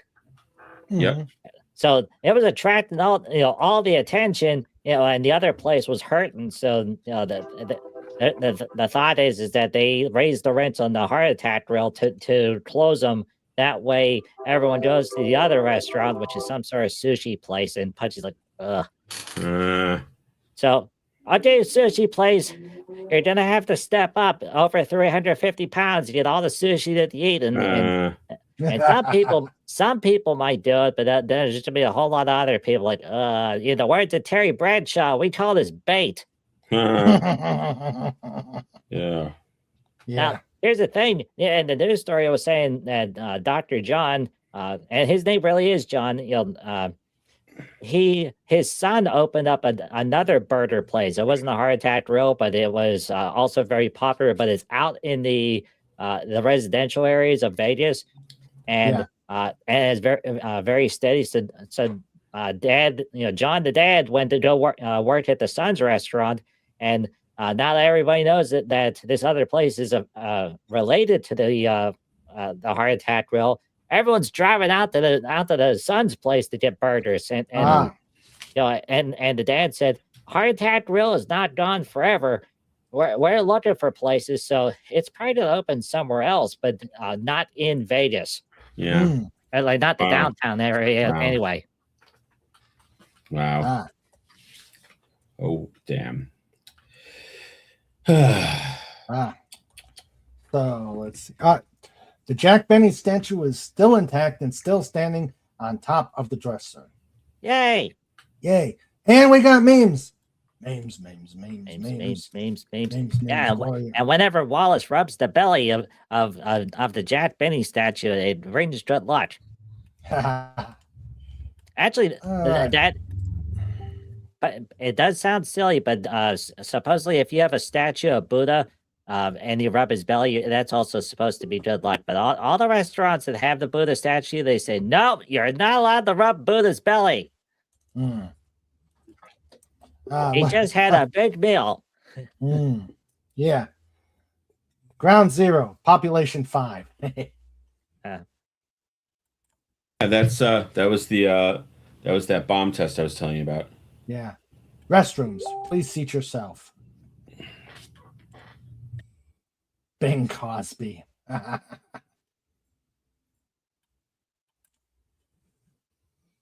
Ooh. Marvin is wondering, where is the earth-shattering kaboom? Oh, shoot. You said it. Make it happen. Make it so.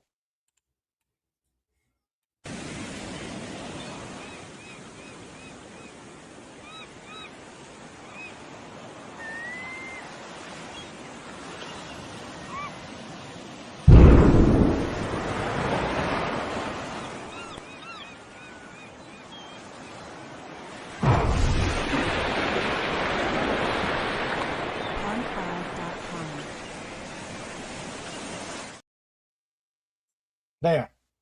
Satisfied? Every time you play that underwater one, Mr. Raymond, there's a lady's voice that mentions some sort of website. Yeah. Where you downloaded it from, I guess. Huh? No, I got it from, yeah. Yeah. Yeah. Okay. So, let's continue with the memes. Memes. Okay. There can be only one. There can be only one. Oh, crap. Whoops. And they're moving slow. Uh-oh. Looks like it's they came to silence the guns. They brought extermination. The Daleks of Neverone. Starring Dalek Sec, Dalek Tay, Dalek Jast, Dalek Rex, and Dalek Emperor as the Supreme. Screenplay by Terry Nation, produced by Davros, directed by Michael Coleman, a Dalek Ealing production.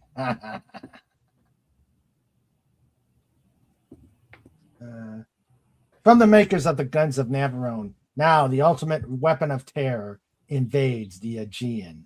You will see it destroy. Dalek Empire, War Machine, Mark III. Exterminate. Oh, let's all smoke in the hospital. Sponsored by the smooth, satisfying taste of Marlboro. Yeah. Da, da, da, da, da, da. Hey, there's a reason why everyone's smoking in the in that 150s movie where the aliens attack. War of the Worlds. Yeah. The sound of music. Boaz, are you Boaz, are you a baseball player? Because you a Babe Ruth. Oh. Pretty sure there should be a comma there, but yeah. Yeah. Yeah. Oh.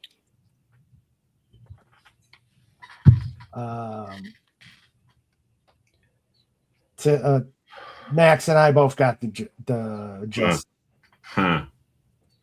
Worf. Worf, what do you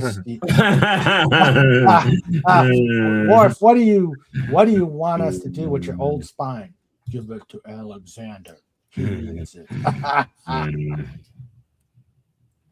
To be fair, he did grab a spine in Deep Space Nine during the Dominion War.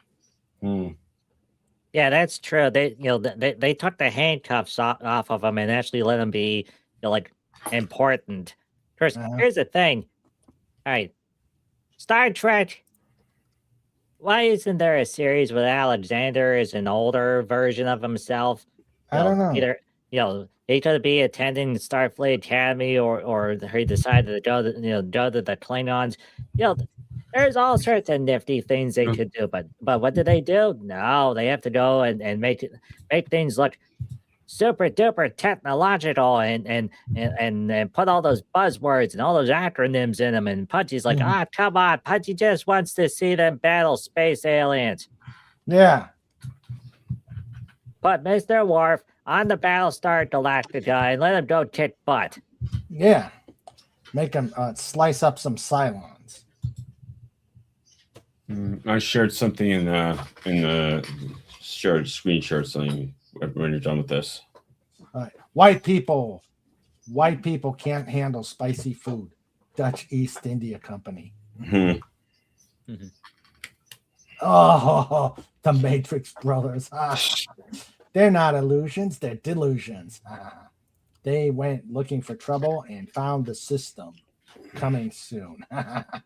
Hey, there's a thought for the next Matrix movie. You have Keanu Reeves and whoever the lady is, and they're standing in their black outfits, and then all of a sudden the screen goes black, everything goes haywire, and everything goes black and white, and then they have to start fighting the Marx Brothers, and then and a bunch of Popeye and Bluto started, they throw all the black and white characters after them.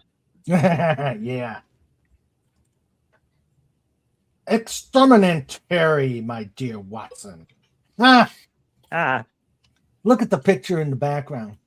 That's awesome. Davros touching the Dalek.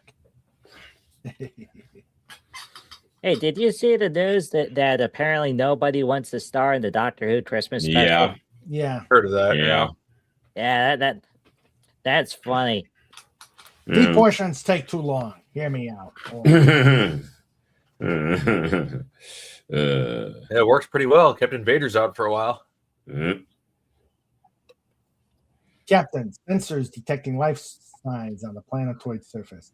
On screen. What the? Fascinating. That's an ancient form of Earth communication. Humans used in the late 19th century. I believe it was called MTV. Shields up. I believe it puts off high amounts of radiation. The history books say it was rad. Oh, they screwed up that. It's late 20th century, bozos. Whatever. Get your memes right. Come on. No one's perfect. Mm-hmm. Lieutenant Worf files an OSHA complaint.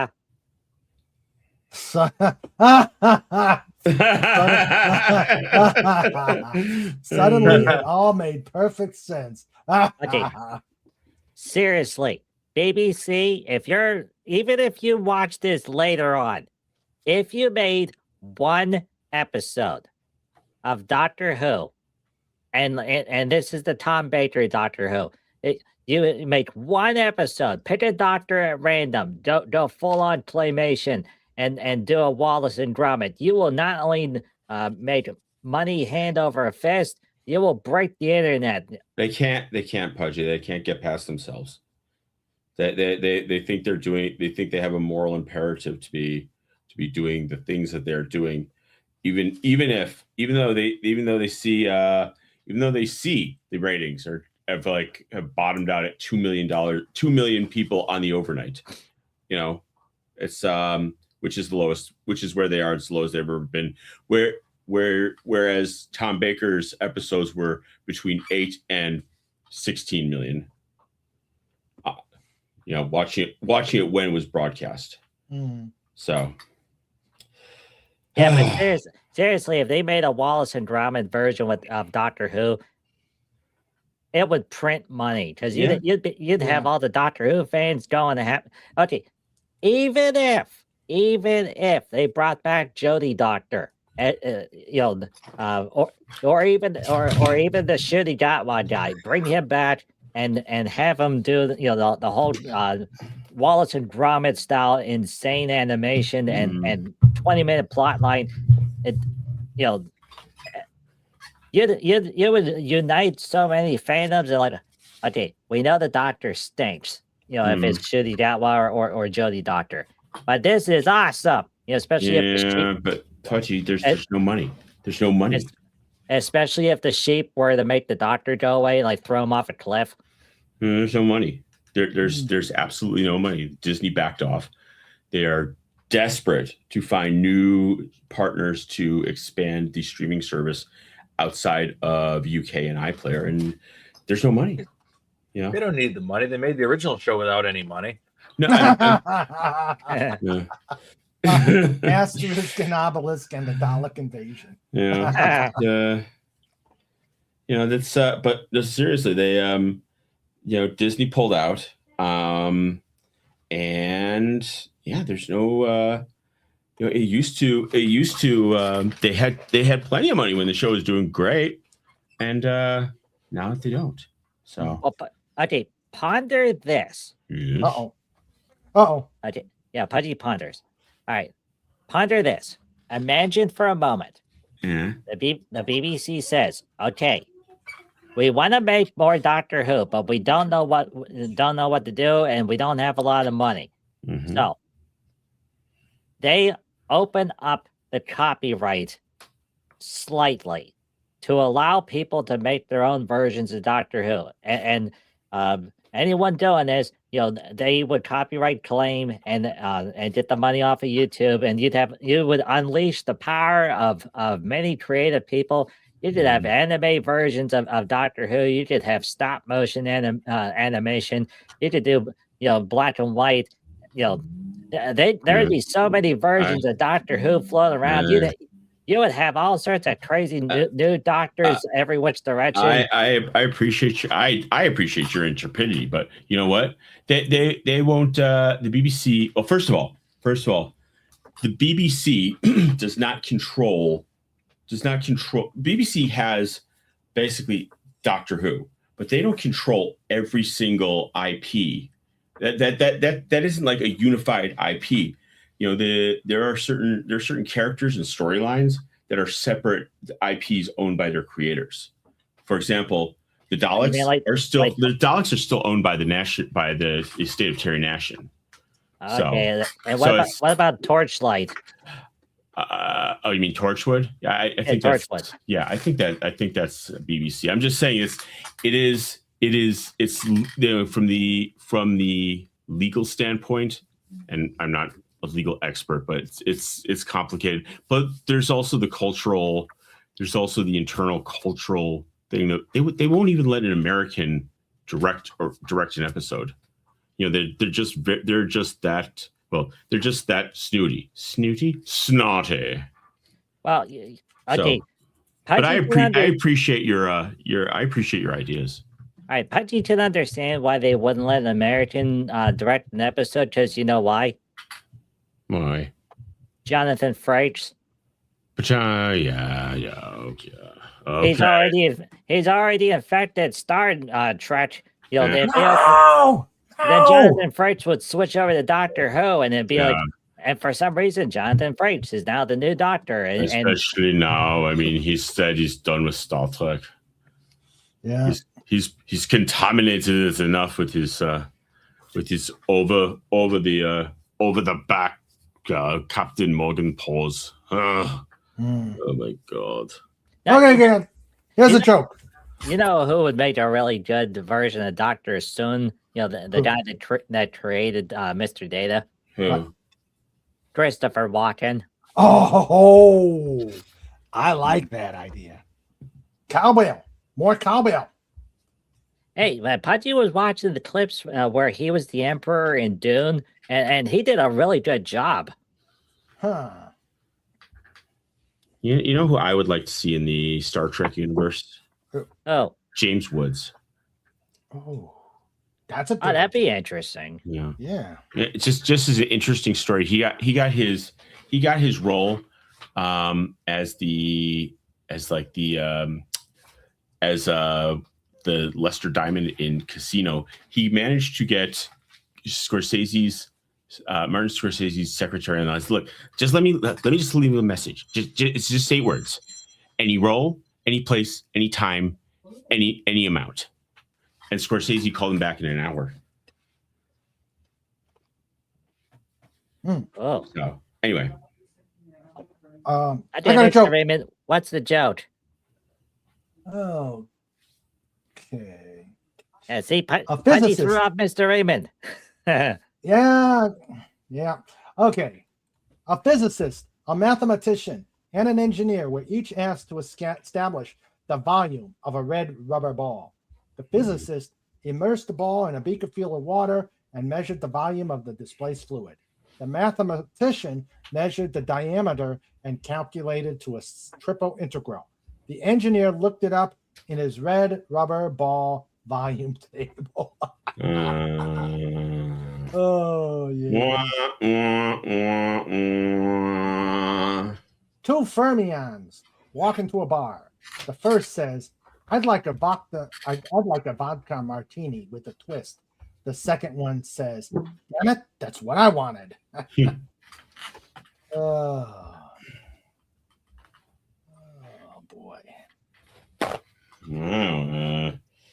Wow, keep on telling those physics jokes, man. You'll be playing Oxford by the spring.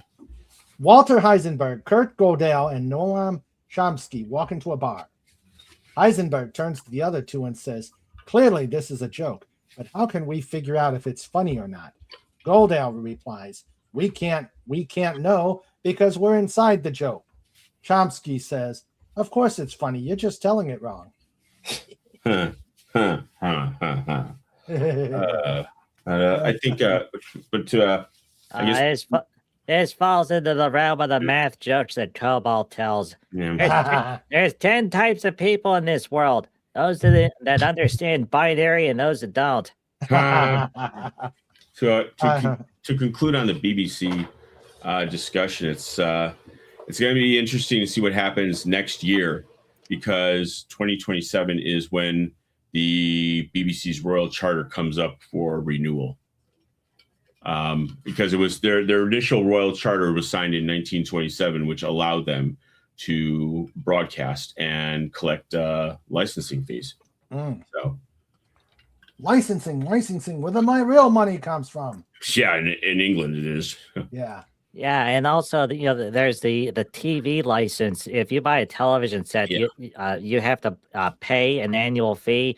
And they'll send people door to door, to check. But so many people have dropped that fee, and in a lot of cases, they take the televisions back to the store to drop them off. And now the stores are inundated with televisions that people are trying to return because they don't want to pay that fee anymore. Yeah. Because everything's through their phone or their tablet or their computer now. And they're trying, and the BBC is trying to negotiate the licensing fees through streaming and it is so prevalent. Their tentacles into it is the number one. I think it's the number one female crime. The number one female crime in the UK is non-payment of license. Interesting. You believe that? You get a cable bill from the government, Raymond? Or the government. Yeah. Yeah. You're not happy unless we're not. We're not happy unless you're not happy. How do you remember something that Cobalt told Pudgy a long time ago? They were talking about doing something like that. It would be bundled in with all the cable bills, and basically it was a way to fund PBS. But eventually, they dropped it because they realized that, well, if people started to have to pay for PBS, then they would immediately drop their cable bills, because the one place tried it and it started to happen immediately. Well, I'm not paying $3 extra a month to support PBS. I don't even watch it. PBS. Sorry, go ahead. And PBS used to be, there were three reasons you would watch PBS. You would watch it for Sesame Street and the children's programming. You would watch it for Masterpiece Theater, which was the mystery show. But then for a short period of time, they had all these like reality shows, but they were historically based reality shows. And Pudgy watched the one, and it was really, really neat because they all went out into the out in the Montana somewhere, and they were recreating the 1800s ranching, and they went out and they got their homesteads, and they had to build a homestead, and the goal was build a homestead, get the fields planted, raise livestock, and at the end of the project, they would rate you based on historical significance and your overall performance, and then people started watching Yellowstone.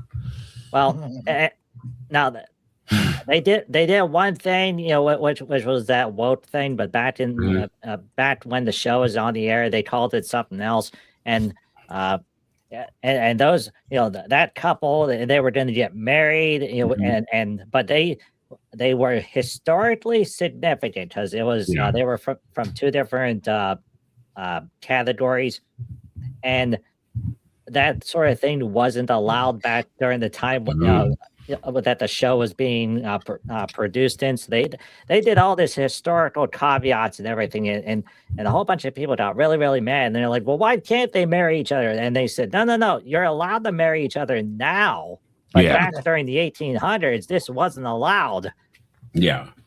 So in the end, the couple, they got the lowest score because they didn't do any farming or anything, because they spent the entire time planning for their wedding, and which they did have a big wedding, and it was a fun episode. But then the ones that did win, they followed up with the show afterwards, and basically all the families that were involved with that, they all went into divorce Wow. because the one family, they were building a big palatial mansion in California, and before they went on the show, everything was fine. But then when they went on the show, the dad, who was high strung, and a high earner, that was being able to afford the mansion, he really enjoyed the whole go out into the country and just live off the land situation where the wife was really mad. And the kids, everyone, once they went back to the house, and they, each room running water, because every room had its own bathroom and everything. And he said it's completely destroyed the family because now nobody's talking to each other. Wow. And he bought, he didn't put the pull in, which made the wife mad, and it was going through the divorce procedures because he wouldn't do the pull. Because, well, the reason why is that he took the pool budget, which was like $100,000 or something, and he bought land up in the mountains of California somewhere and built a cabin. And the kids desperately wanted to go with dad up to the cabin and not live in the mansion. And the wife was like, I want to be in the mansion. So, wow. What a floozy. I mean, I was gonna say, it's like he, it's like there are just so many ways you can run into trouble building something in California in general. It's like I was like, oh, do you run into one of those? But hey, but I remember BBC in the 80s and 90s when it had all these shows from England, that were what was I gonna say? What's the word? When they do TV, you know what I'm saying? It's like they sell it.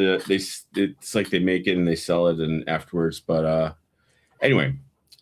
Phantom Outsider, you are exactly correct. But you forgot Electric Company, and then Monty Python, Black Adler, Red Dwarf, Doctor Who. Yeah. And there's also syndication. There's another show that was on PBS that came from Canada. It was Red Green. Pudgy used to love watching Red Green. Red Green. Never heard of it. Red Green. What? No, I don't believe that for a second. Red Green is like one of the greatest shows ever made. No, I Red Green. Yeah, you gotta search for it, Mr. Raymond. It's all on YouTube. They have an official YouTube channel. What is it? What is it about? Okay, so Red Green is they're all comedians, but basically, they're all playing characters. And so there's a lodge up in Canada somewhere, and everyone is absolutely a caricature and crazy person. Like one of the main characters is a guy that drives a sewage pumping truck. And there's another guy. Okay, how does Pudgy put this? Okay, it's like a home improvement show, but the guy uses duct tape and car parts to make all sorts of crazy things. There's another guy, Harold, who's the show director and has a keyboard and is crazy. There's a crazy thing with a park ranger who's been up in the tower for way too long. And there's another guy, and he's Native American, but Native Canadian, but he's been in a lot of stuff, So if you watch it and the way that he's talking, like, wait a minute, Pudgy knows who that guy is. It's really hard to put it into words because if you watch the whole episode, it's like, oh my God, how was this made? But then whenever you split it apart into the segments and send it off on YouTube land, it's like, oh, remember, if the women don't find you handsome, at least they can find you handy. Interesting. So it's called Red Green? Red Green show. Yeah. Okay. Yeah, here. Yeah, I've met Steve Smith. He's a really cool guy. Sweet. He was doing his live tour, like one of his last, I think it was his last live tour years ago, and he stopped in the lacrosse area, and I went, front row seats and everything, and hung out after the show, and I got to meet him. It was awesome. Benny Hill. Yeah. Bam Outsider says, I went to Catholic, or actually, I like the chaotic grade school, and they wanted us to watch Masterpiece Theater, but after Masterpiece was Benny Hill and Monty Python and the NNS, where parent turn off TV after, and kids were like, nope. Yeah, I went to a Andy Dick comedy stand up, and he hung out after the show. It was not fun. Yeah, my favorite British important shows in PBS were Yes, Prime Minister, Faulty Towers, Doctor Who as time goes by. Oh, did anyone watch Are You Being Served? Hello, Jason Love. He says, hey everyone, can't stay. Hi. Just wanted to leave a like. But for a long time before Netflix got it, the Great British Baking Show would be on PBS, and Pudgy always the first 2 seasons of the Great British Baking Show, when it was Paula Hollywood and Mary whatever. That was the best of the 2 runs, because it was still new. It was interesting. It showed all the different people making the different cakes and breads and whatnot. And Pudgy really liked watching it with Cobalt. But then it was right about season 3 was when they started to really start to make some changes, and it's because Paul Hollywood got more control over the show. It's just like what happened when Jonathan Frakes got control, just what happened when Patrick Stewart got control, when Alan Alda got control. As soon as the actor on the show starts to get a little bit more control, everything starts to change. And then eventually, for reasons that are unclear, they got rid of Paul Hollywood because he went behind the scenes, and Mary decided to go away. So then they put the guy that was on Doctor Who, that was one of the companions, the bald guy with the glasses. Nardole? Nardole. Him. Yeah, so he's on the show along with some real skinny, like a rocker type person. So then they have to bring back the baking expert, but instead of bringing one person that knows what they're doing, they bring back 2 people because of, reasons. Yeah. Because they met some criteria on the checklist, and then it's like, okay, they decided to do themed episodes, and they brought like it was Spanish Week. Oh God, the tortillas! And everyone's making tortillas, and they're making tacos, and it's like, wait a minute, I'm just gonna let this one rest. It's that no wounds, you idiot! Sorry, Pudgy. You are 200 miles away from Spain, the source of Spanish. Spain has wonderful cuisine. You do not need to do Mexican, especially given the proximity to the motherland, aka Spain. The funny part, there's all these Americans that go over to Spain every year, and they're like, "Hey, where's all the taco places?" And the Spanish citizens are like, "That's Mexico. That's a different place. That was our colony." Yeah. Yeah, well, they're yeah. Hello, SP4H. Great. Who says, "Hail, folks. Hope Trike is feeling better. As far as I know, he is. He got some decent medicine, and they took good care of him today." Great British Bake Off. Good. Yep. They gave him some muscle relaxants. So yes, he's doing better. Now, speaking of baking shows, there was another show. It was over on Netflix, and Pudgy watched it with Cobalt the one time, and it was a themed baking show, but it's not like the typical Food Network, and where they drone on and do all those glorious shots and like people, oh, I want to talk about the story of cinnamon. It's like, you're making cinnamon rolls. Just get to the cinnamon roll, lady. But anyway, It was a Netflix show and it's a baking show, but specifically, it was a puppet baking show. What, they baked the puppet? No. So there was a human lady, and she lived in a magical house with other puppets. And every episode was a themed episode. So it was like we're gonna make tea cakes for the tea party, and all the puppets were doing silly things, and there was these little segments and everything. And it was a really neat and original show, and there was other humans that would join occasionally, and they were also stars that you would be aware of, but not necessarily know their names. And it was a really neat concept. And what did Netflix do? They canceled it, but it's still in the service. And Pudgy thinks there's a reason why they did cancel it, because when Pudgy was watching the credits, there were all sorts of lines in the one episode towards the end where it was all references to the BBC, and Pudgy's like, oh, they got rid of the puppet show because it was competition to the Great British Baking Show. I actually think there should have been a show where they baked the puppets. On the PBSs that you watched, did they do auctions? I actually loved when they did the auctions to help fundraise. I actually worked on an auction. Pudgy hated Pledge Break because it was like, okay, it's time to watch the show. Pledge Break for 15 straight minutes. And then you get to watch 1 minute of the show and then Pledge Break for another 15 minutes.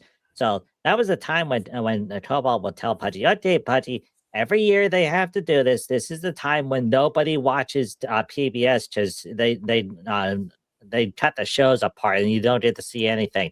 And Pudgy was watching the one Pledge Break, and they had Victor Borda's collection, of all of his performances. And Pudgy's like, we got to get this, Cobalt. And Cobalt's like, well, we can donate $500 to get the collection, or we can go onto the website and buy the collection for $50. And Pudgy's like, wait, why is there a price difference, Cobalt? And Cobalt said, well, it's because they had Steelers on today.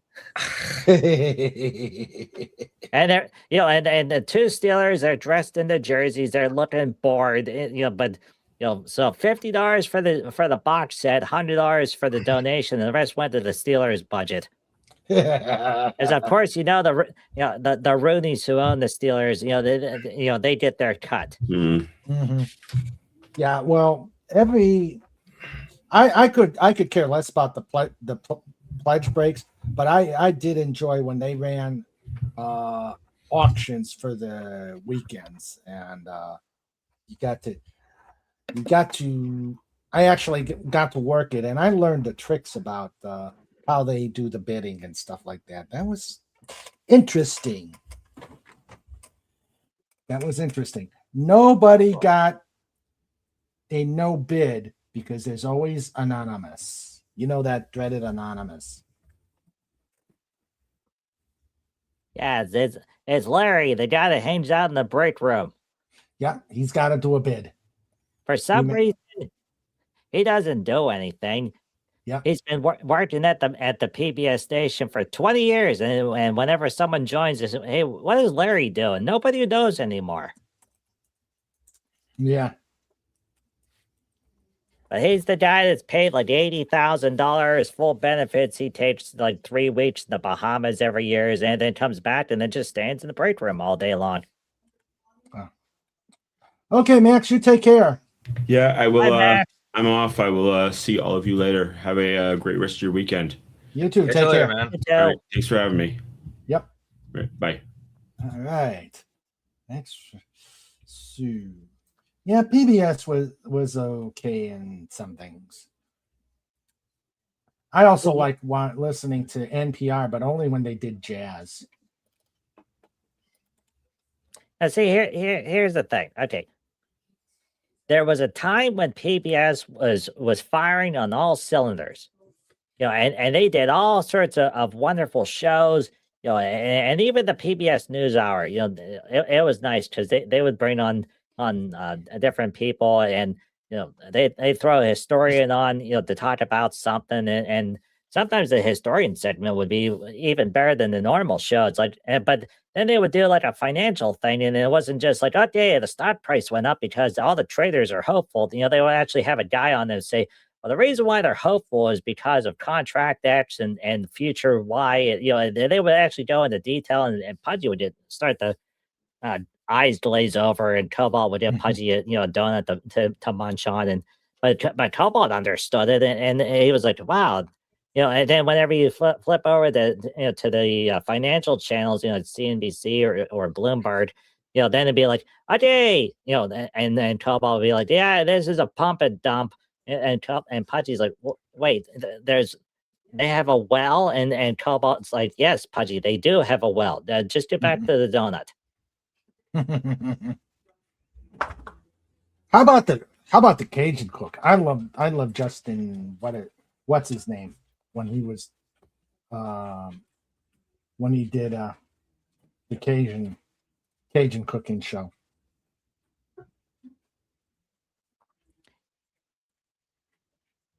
Wallace Lang says, I avoid PBS on their pledge fundraiser times of year because they break up what I might want to see. Yep, that's what we. Yeah. Yeah, everybody gets 1 minute of show. Mm-hmm. What was that, Lemon? I've never seen the pledge run. Mm. You're lucky. Again, I only watched PBS back in like the 90s and the afternoon only. That was when Justin Wilson. And all that.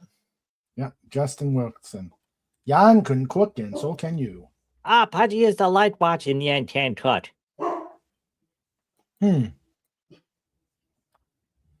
Yes, Pod Raid at Fett's show tonight. Do you know that Bob Ross died, but he has a channel on Roku. Yeah, but see, here's the thing, Mr. Raymond. The Bob Ross estate, they don't own any of his content. So no videos, no paintings or anything. There was some sort of shady deal done a long time ago. So this other company owns Bob Ross, but like all of his family, they don't get a cent of any of the proceeds. Oh, I did not know that. Yeah, but so they could keep playing the Bob Ross channel on Roku, and the family doesn't get anything. That's correct. Whatever private equity owns Bob Ross, they make a small but steady return just off of advertising revenue. And this old house, that was one of the staple shows for the longest time. Especially like if you watched any of the Discovery Network type stuff, like HGTV, and everyone's in a rush to get the house ready. At least with this old house, it's like, okay, we're gonna bring on Bob today, and Bob's our foundation expert, and it would be like one whole hour of talking about structural loads and pressure on the cement. And Pudgy's like, Pudgy didn't realize building a house was this complicated. The one that they always have like a 5-minute fix, and meanwhile it's okay. Who used to watch the shows where they would build the cars? Specifically, it was like on Spike TV. And it's like, okay, this is a simple project, everyone. We're going to lift a Ford F-150. So get out your plasma cutter. And no one had a plasma cutter. Well, maybe Lenrod has a plasma cutter, but he doesn't have a... Do you, Lenrod? Do you have a plasma cutter? That would necessitate having an actual garage, which I do not have. Okay. But yeah, that's the thing. People would like, okay, we're gonna buy a project car, and then it's like, okay, and you need a fully furnished garage with plasma cutters and metal benders and all the stuff that nobody has. And it's like, and this is a simple 3-minute job, and and it would require $80,000 of equipment to do. So getting back over to this old house, the guy's like, okay, how do we fix a leaky pipe? Okay, you need a pipe wrench, you need some flux and a blowtorch and some lead solder. And it's like, here's how you do it. And don't have the flame too high because you're going to catch the vanity on fire. And it'll be like, okay, this is simple. Pudgy's not allowed to run the blowtorch because that's what Cobalt says. But we used to be able to go to the hardware store and get all that stuff for like $20, and it'd be like, Pudgy, this makes more sense. But it was fun watching those shows, and there were guys that had all the equipment, and it's like, whoa. And that's the reason why, everybody, that you don't need to invest $80,000 in equipment. You can turn on YouTube and watch King Dolphin TV whenever you want. Absolutely. Right. Absolutely. Okay. Now, meanwhile, Linrod's behind the scenes there. Okay, where can I find a plasma cutter? You don't need a garage for a plasma cutter. Yeah, but then that's the only place I can be able to use it, though. I can't use it in my house. I'll just start the house on fire. Good point. Yeah, that's true. That's the reason why you need an oxyacetylene torch. I don't have that, but I do have access to one. Oh. Cool.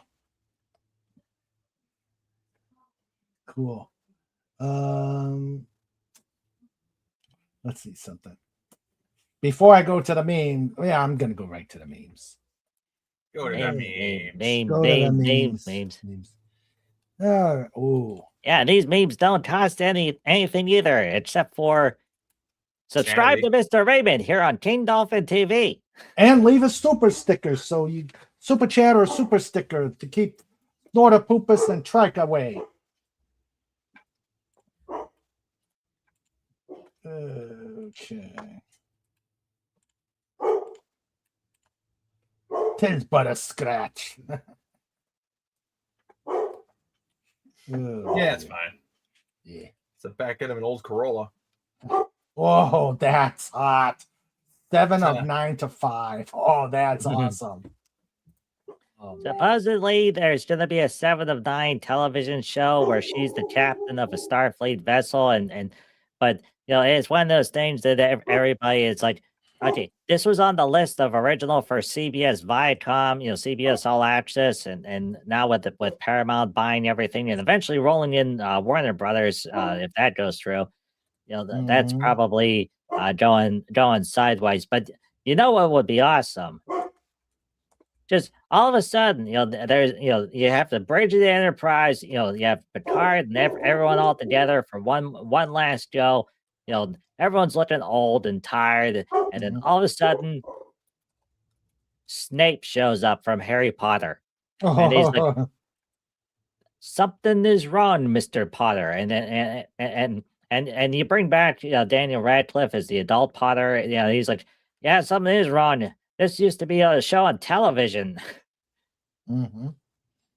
So we crossed the Harry Potter universe with Star Trek, and in the background, John Delancey is there, giggling, and Stewart's like, "Q, do you have something behind this?" And he's like, "Not my fault. The streams have merged. You crossed the streams." Yeah, then the Ghostbusters. Oh, that's a good idea for a crossover. Twilight Zone and Star Trek.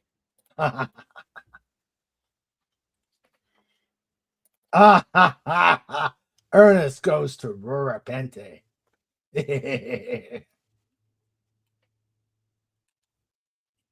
It's a beautiful day in the collective, a beautiful day for assimilation. Would you be ours? Could you be ours? Oh, that's another good one. I went to a Comic-Con and they had a comic. I went to a Comic-Con one year in Cleveland and they had, let's see,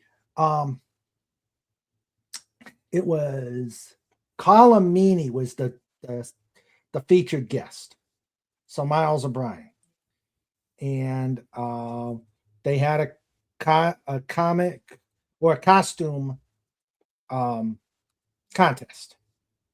And they actually had one where they had a baby doll. Of course, it had to be a doll. They had a doll put in Borg implants, and they said, "Here, Molly O'Brien got assimilated." And it won. Sweet. Due to the sick and twisted nature of people in this group, I am not leaving.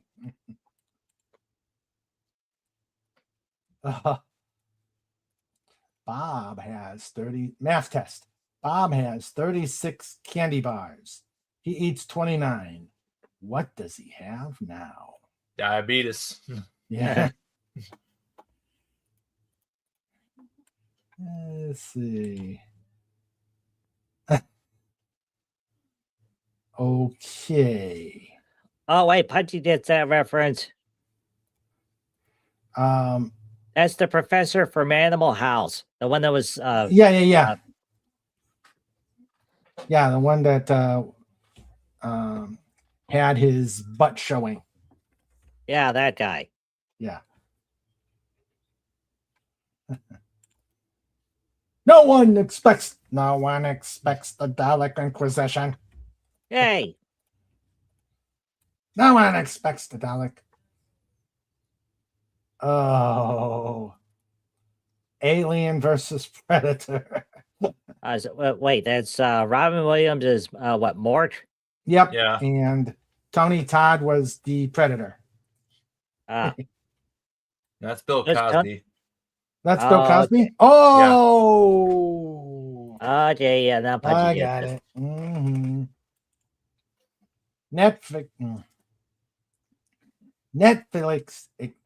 Netflix announces wife mode function that explains entire movie before it starts.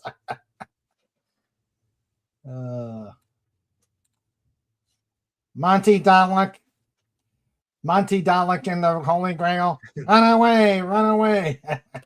They ain't stopping that bunny, that's for sure. Yeah. Seriously, if they were to do this, and because Eric Idle is still around, he can't move because he's a lot older now. But John Cleese is still around. There's still a bunch of them around. They could do a sequel to Monty Python and the Holy Grail, with Daleks instead, and just do their voices. That would be awesome. Mm-hmm. You'd unite the fandoms, and they make a lot of money. Mm-hmm.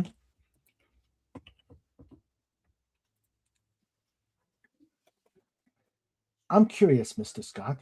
What purpose does the distillation apparatus serve in engineering? Probably makes the green. Yeah, makes the green. Makes the moonshine green. Oh, that's good. When's Max when you got to show them this? He's still around. He's watching right now. Going, Uh-huh. Oh dear. And Mr. Raymond has Facebook Standard before Facebook Plus. Yep. Yeah. Let's see.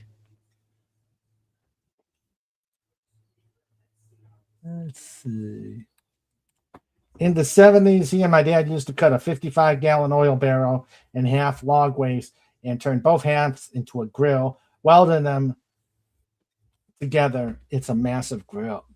Oh yeah, I've seen those. Big grill. Mm-hmm. That's a man's grill. Yep.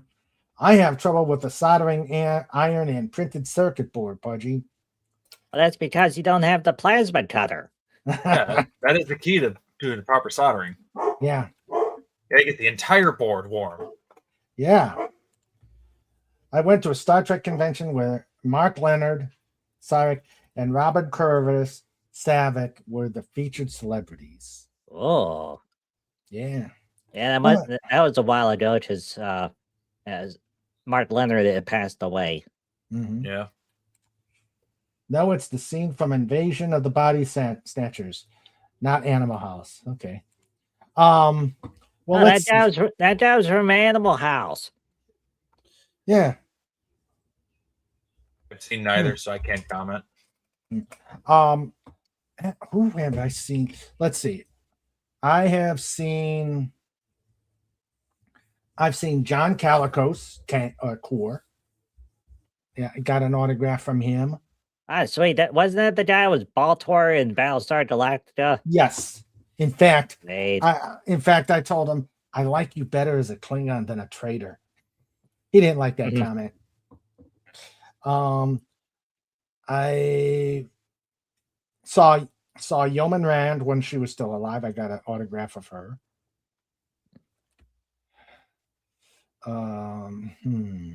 What else? You gotta explain these things, Phantom. Put a little subtitle on the meme. Pudgy doesn't pick up those references sometimes. Yeah. Pudgy Attack of the Body Snatchers.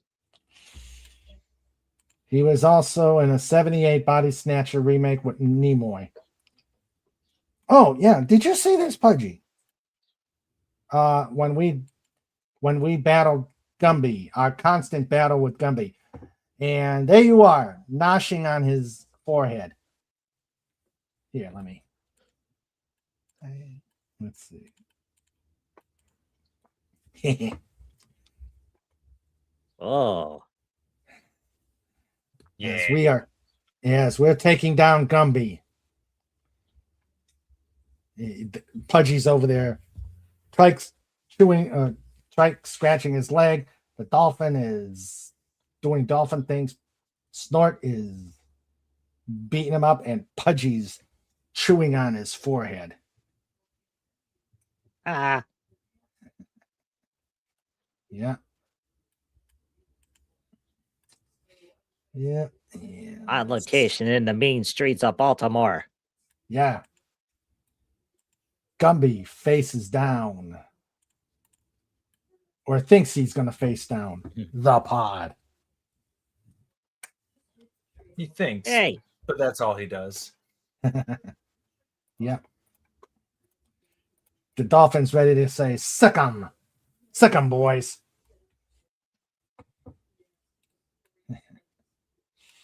Let's see. Yeah, the AI decided to shrink Snort. I like that look of Snort there. Yeah, that's true. Where's Pokey? No one hates Gumby more than Pokey. Well, the problem is that Pokey is a little hokey. Yeah. And Pokey is not part of the pod. He is not part of the pod here. Mr. Raymond, this has been a really fun time, but is it time for... Yeah, I think it is. I think it's time for... Let's see if it works or if Gumby's going to cause issues. Well, yes. Plan B is Lenrod gets out his guitar and we do it live. Theoretically, yes. Yes, that's true.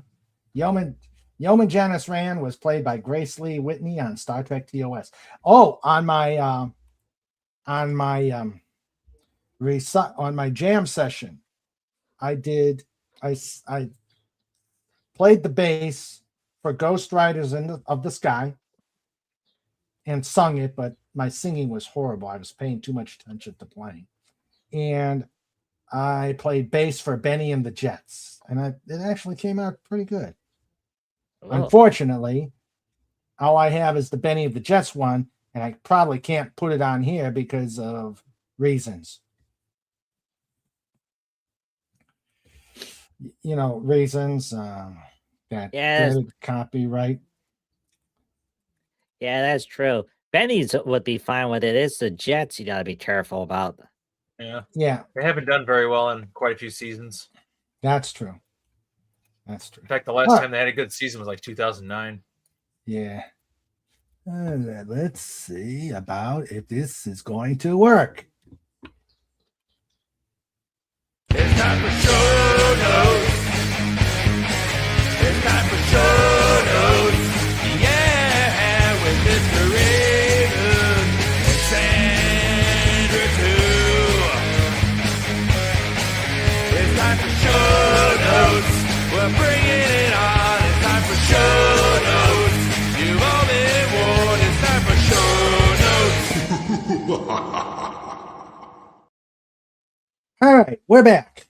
On the 3rd, we're going to review the next set of the Herculoids comic books, and the comic book miniseries. I'm looking forward to that. On the 6th, a week from today, two things are happening.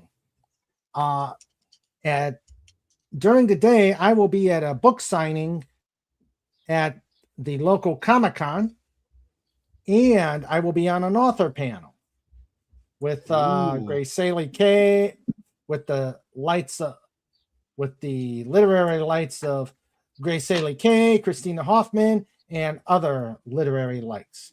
So I'll be doing those two things, but then it will be our themed show we're going to do theme songs.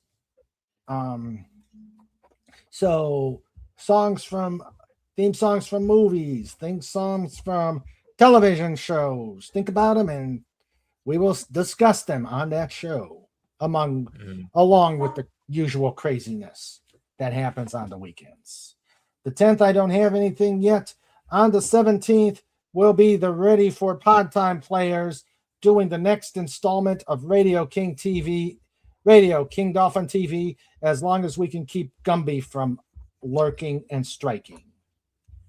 And I am still working on some other interviews for June and on to July. So stay tuned. And of course, Just Cuz will be on the Saturdays. I don't have anything happening now. Depending on when I get done with Comic-Con, we may kick the start of the theme show by about a half hour. I'll have to see what time I get home. So that's what's coming up on show notes. And let's see. So let me. Oh, wow. Fez is here. Better late than never, Fez. I thought you weren't coming on. Hang on just a second. I got to adjust my sound here. And put that. Oh, that's why. Okay. That's better. I thought you weren't coming on. Well, I just wanted to give everybody an update. I talked to Jody, and he's in good spirits. Good. He's got a trach in for the breathing with a they have a vocal thing they can put on that now. Okay. And it's not perfectly clear, but he's in good spirits and appreciates all the thoughts and prayers. Okay. Good. And put a Jody out there, guys. Thank you, everybody. Yep. And wanted to say hi to everybody. Hi, Pudgy, Lenrod. Hi. Yep. And it's been a rough couple of days. Okay. And I had to postpone a thing I was doing last night with a friend of ours, and he made a good suggestion, so I'm going to record it and send it to him. But it'll be something really cool. Okay. So cool. But just wanted to stop in and say thank you, and I'm going to try and keep holding it together as best I can and get on Fez's show tonight, or Fett's show tonight also. Okay. Well, see what I can do. Well, do what you can. If you can't, then yeah. It's always good to either go on, or if you can't, then tap out. I'm sure Fett understands. Yeah. Yes, he's a good guy. Yep, he is. And as you all are. So, okay. But thanks very much, everybody. And hopefully we'll see you in an hour or so. All righty. So, all right. Okay. Have a good night, guys. Take care, Fett. Yep. You do, man. Okay. Bye. Bye. All right. So okay. While I'm going through everybody who's here, please put besides Fez and Jody, Don't forget Sandra, Trike, and Wendy. All our walking wounded here. And Blaze 2000.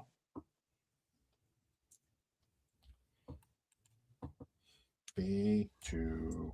What? Okay.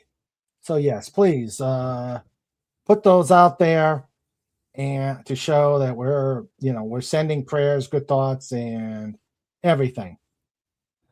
All right, so don't forget a pod raid at Bet's channel tonight.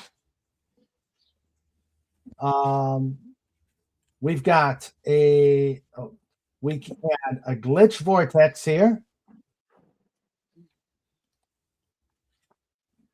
We had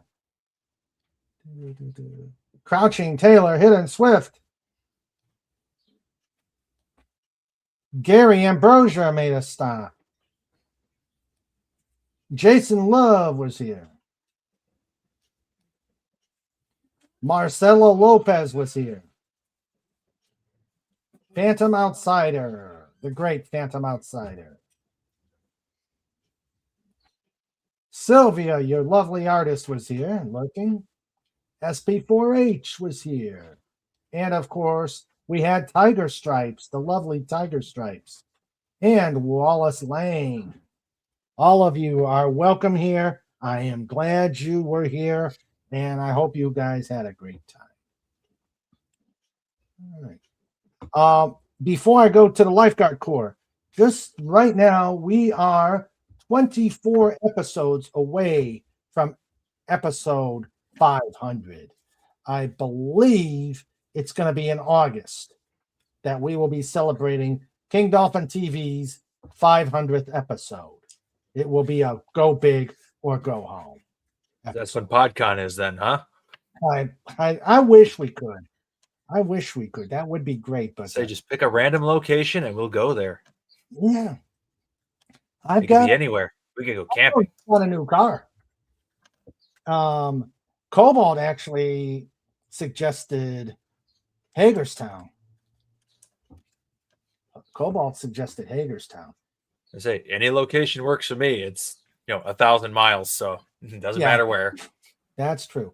FKHC says August 22nd, if I did the math. Yeah, I'll double check and we'll figure it out. Right. So, all right. The Lifeguard Corps.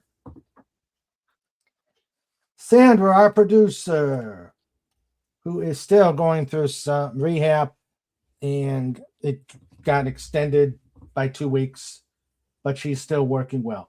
Trike, the dog.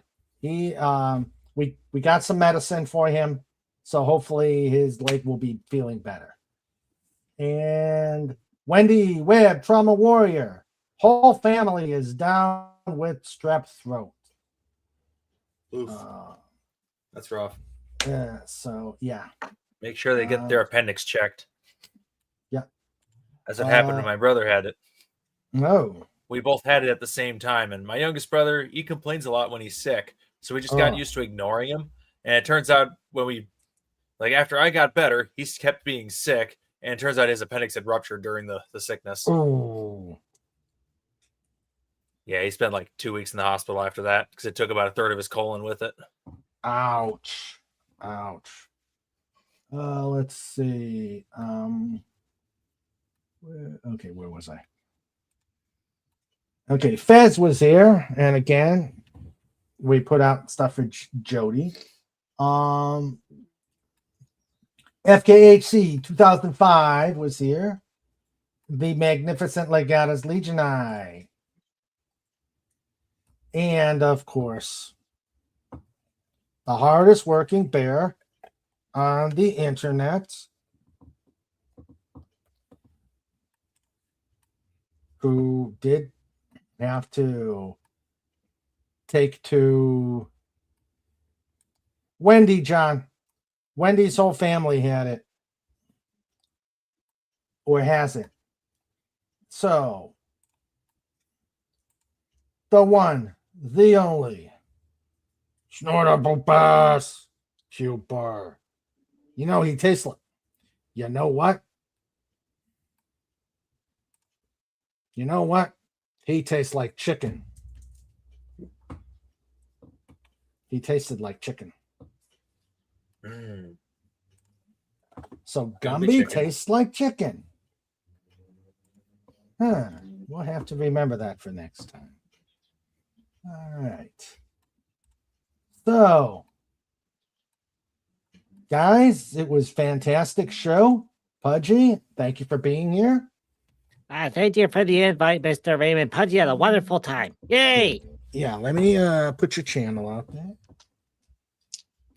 Yeah, Pudgy's got a Twitch show tomorrow at 2 p.m. Eastern Standard Time. And Pudgy does a weekly YouTube show on Thursdays. Hooray! Yay. Woo. Okay, come on. Ah, there it is. Taking a bit. There you go. There's his link. There is his link. Thank you, Mr. Raymond. You're welcome, Pudgy. Lanrod, thank you for being here, my friend. It's always a good time. Yep, it always is. And we did have Max Redstone here, who had a bailout earlier, but Max was here. Great to see you. All right. So, guys, stick around for a minute after we shut down here. Phantom Outsider says, yay.